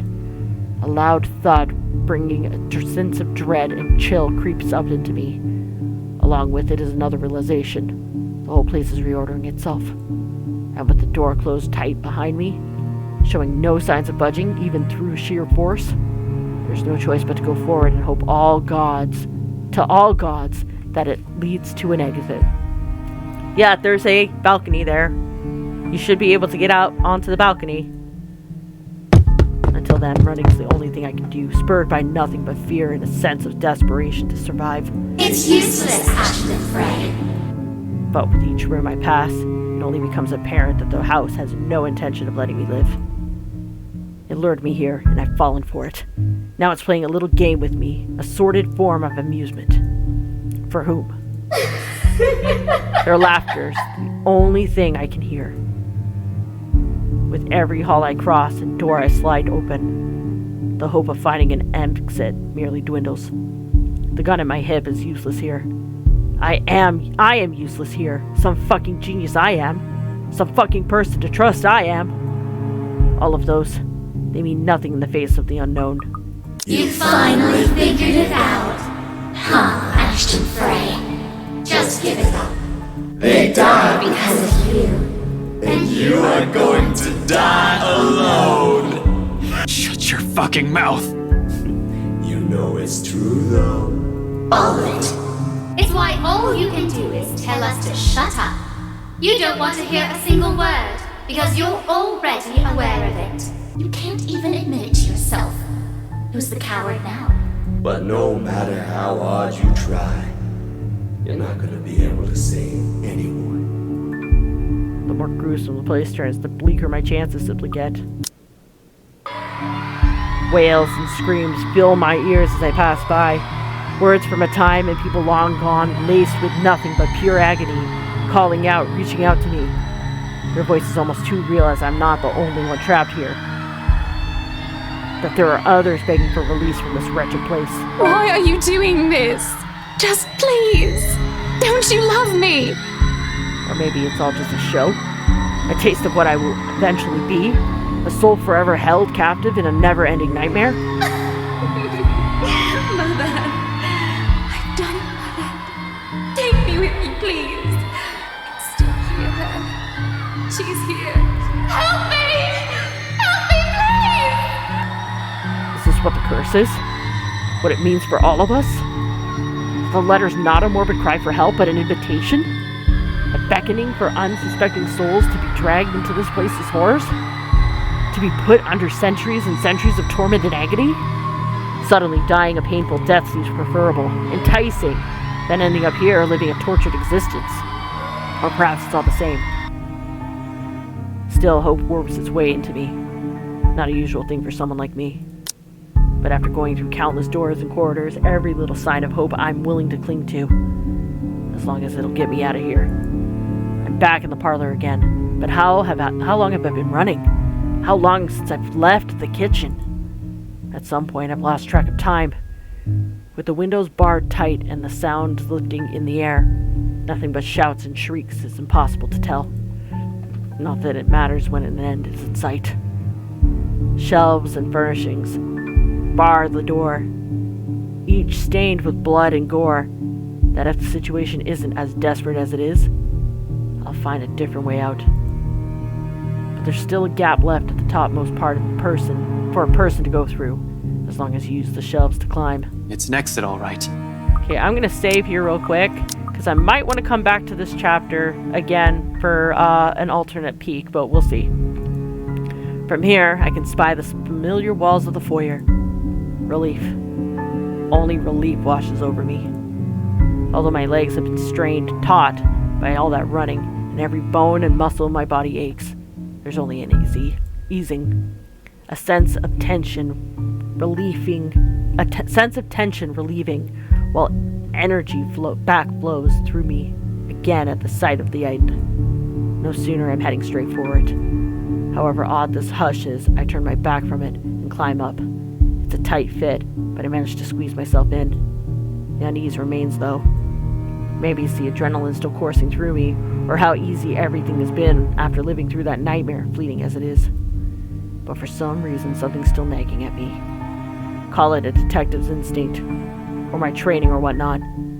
I have a feeling something's going to happen and catch me off unprepared. Unconsciously, before dropping down on the better side of the stream, my hand shifts to the gun at my hip. Instinct has never failed me before. My feet haven't even landed firmly on the floor when... Well, you aren't as incompetent as I thought. A chill seeps into every vein in my body.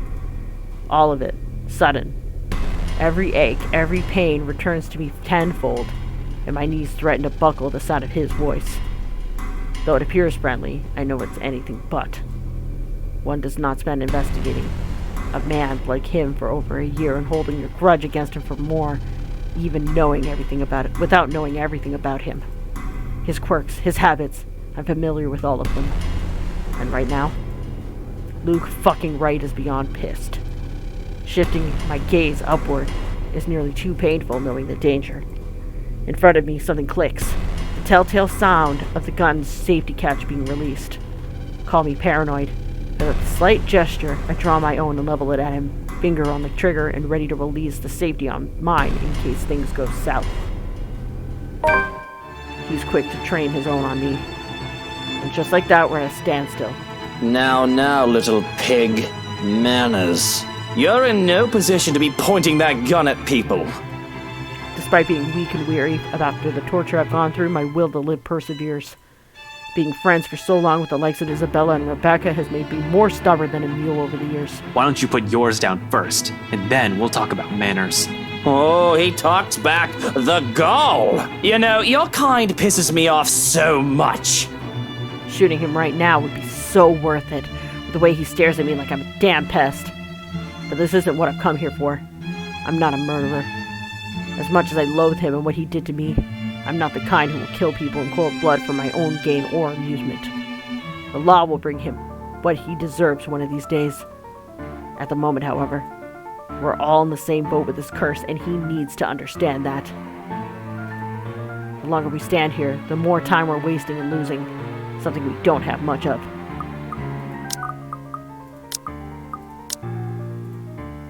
But how can I convince him? This scum is so full of himself, prefers to hear the sound of his own voice more than those of the people around him, no matter how much sense they make. Probably the only way to make him listen is if I beg. No way in hell that's happening. Maybe I should eliminate the immediate danger first and disarm him. Sorry about this. I really don't have time for you. I don't think twice.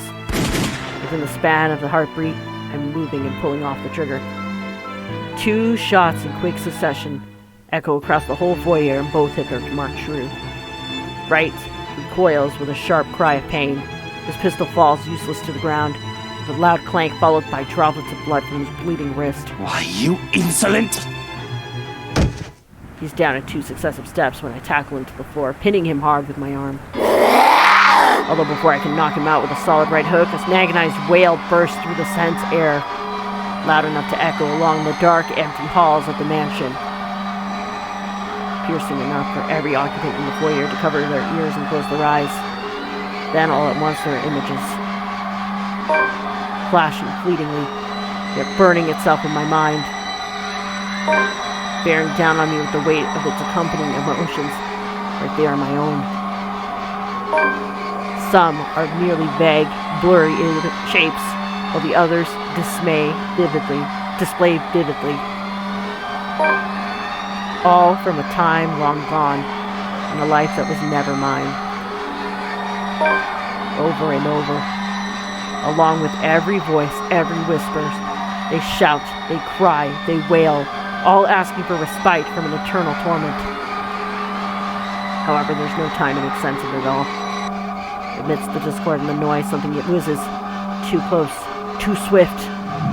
A brief, keen blur that barely registers in my eyes, like an arrow quickly finding its mark and heading straight for... An acute pain bursts through my chest in the next instant. All of a sudden, everything around me feels too sharp. Every edge, every point. Even the act of drawing a deep breath alone stings and burns my lungs, while an intense ache slowly spreads throughout my whole body. Numb. I feel numb. A hand comes away bleeding, shaking, while I can only let out a wet, ragged laugh. Soon, without warning, I'm going down on my knees and the whole world is pitching sideways. I've gone through a lot, survived a lot of shit. Doesn't take a genius to figure out that I'm done for. Whatever hit me, a hole to the chest is fatal enough. I don't think I'm going to bounce back from this. I'm dying. I should be afraid of this moment. Yet I'm not. There are 5 stages. Denial, anger, bargaining, depression, and I guess this is acceptance. I'm coming, guys. I'll be with you soon. No sense of regret, even as she appears before us, her voice echoing through the foyer. At the top of the staircase on our right stands, pale as death, an expression eerily calm. Cold chill runs up my spine at the sight.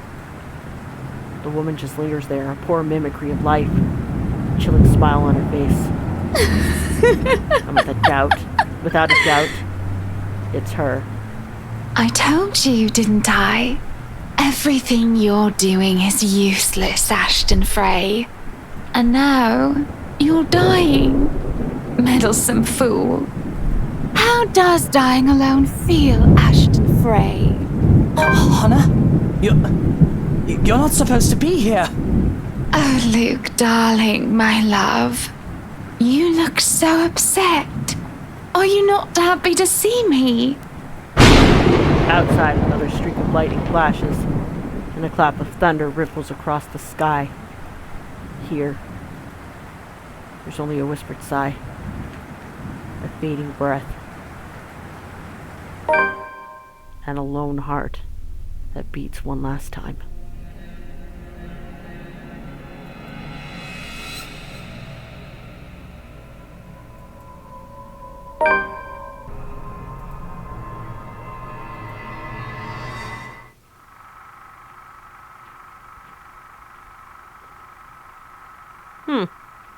You've unlocked another memory shard. Fragment. And we're back at the main menu because, much like with Rebecca, we're going to show off another scene with Ashton. Okay, and we are back. So, last time we begged him to listen, and we are going to disarm him this time. Sorry about this. I really don't have time for you. I don't think twice. Within the span of a heartbeat, I'm moving and pulling on the trigger. Two shots in quick succession echo across the whole foyer, and both hit their mark true. Wright recoils with a sharp cry of pain. His pistol falls useless to the floor with a loud clang, followed by drops of blood from his bleeding wrist. Why, you insolent! He's down in 2 successive steps when I tackle him on the floor and pin him hard with my right arm. Although before I can knock him out with a solid right hook, an agonized wail bursts through the tense air, loud enough to echo along the dark, empty halls of the mansion, piercing enough for every occupant in the foyer to cover their ears and close their eyes. Then all at once, there are images. Some are merely vague, blurry shapes, while others display vividly. However, there's no time to make sense of it all. Amid the discord and the noise, something whizzes past by. Too close, too swift. Brief, keen blur that barely registers in my eyes, like an arrow quickly finding its mark and heading straight for Isabella! Time slows to a stop. In one moment of clarity, my body moves on its own. Heart pounding hard against my ears, blood rushing through every vein, spurred only by adrenaline. In a desperate bid to reach her crouched, unsuspecting form, and I don't even get to yell for her a second time. I don't even get to call her name. Ashton! Oh, interesting. So, I guess based on the affinity, the person with the higher affinity, he's gonna jump in and defend them. And because Isabella has the highest affinity with him, yep. An acute pain bursts through my chest in the next instant. All of a sudden, everything around me feels too sharp. Every edge, every point. Even the act of drawing a deep breath alone stings and burns my lungs. All while an intense ache slowly spreads throughout my whole body. Numb. I feel numb. A hand comes away bleeding, shaking, while I can only let out a wet, ragged laugh. Soon, without warning, I'm going down on my knees. The whole world is pitching sideways. An arm, warm and welcoming, is on me the second I tumble back, catching my fall. Isabella's always been warm, after all. Ash? Her hands are shaking. Her lips are quivering while she looks at me with wide, fearful eyes. Tears have started to form at their corners, threatening to spill at any moment, and a pang of regret hits me at the sight of it. Ashton! Even for the last time, I can't even give her a reason to smile. Hey, you're crying again. Don't give me that look. I told you, it doesn't suit you. Cautiously, despite the stabbing aches shooting up at every moment, I reach a trembling hand to wipe them away. Crying has never looked good on her after all. My arm never makes it far, however. Midway, she meets my hand, catching it in a light grip, as if she's all too afraid I might break. Although I already am. Just slowly. The pain is easing. Everything's going cold. Shut up, Ash! Don't move, alright? Stop talking! We'll get you a doctor! Someone! Just stay put! Just stay put, okay? You'll be fine. You'll be fine. I'd like to agree with that on her. Reassure her. But I've gone through a lot. Survived a lot of shit. It doesn't take a genius to figure out that I'm done for. Whatever hit me, a hole to the chest is fatal enough. I don't think I'm going to bounce back from this. I'm dying. I'm sorry. I should be afraid in this moment. Yet I'm not. No fear. No dread. Just an acceptance. And a deep regret as she appeared before us, her voice echoing through the foyer. At the top of the stairs, Hannah Wright stands there, pale as death, an expression eerily calm. I can't help but think there's something wrong. My gaze darts around, wary of her. But soon enough, I realize what's wrong when she speaks. She's wrong. I told you, didn't I? Everything you're doing is useless, Ashton Frey. And now, you're dying. Meddlesome fool. Hannah? Oh, Luke, darling, my love. What do you think you're doing out here this late? Outside, another streak of lightning flashes, and a clap of thunder ripples across the sky. Here, there's only a whispered sigh, a fading breath, and a lone heart that beats hard one last time. She got one thing wrong, though.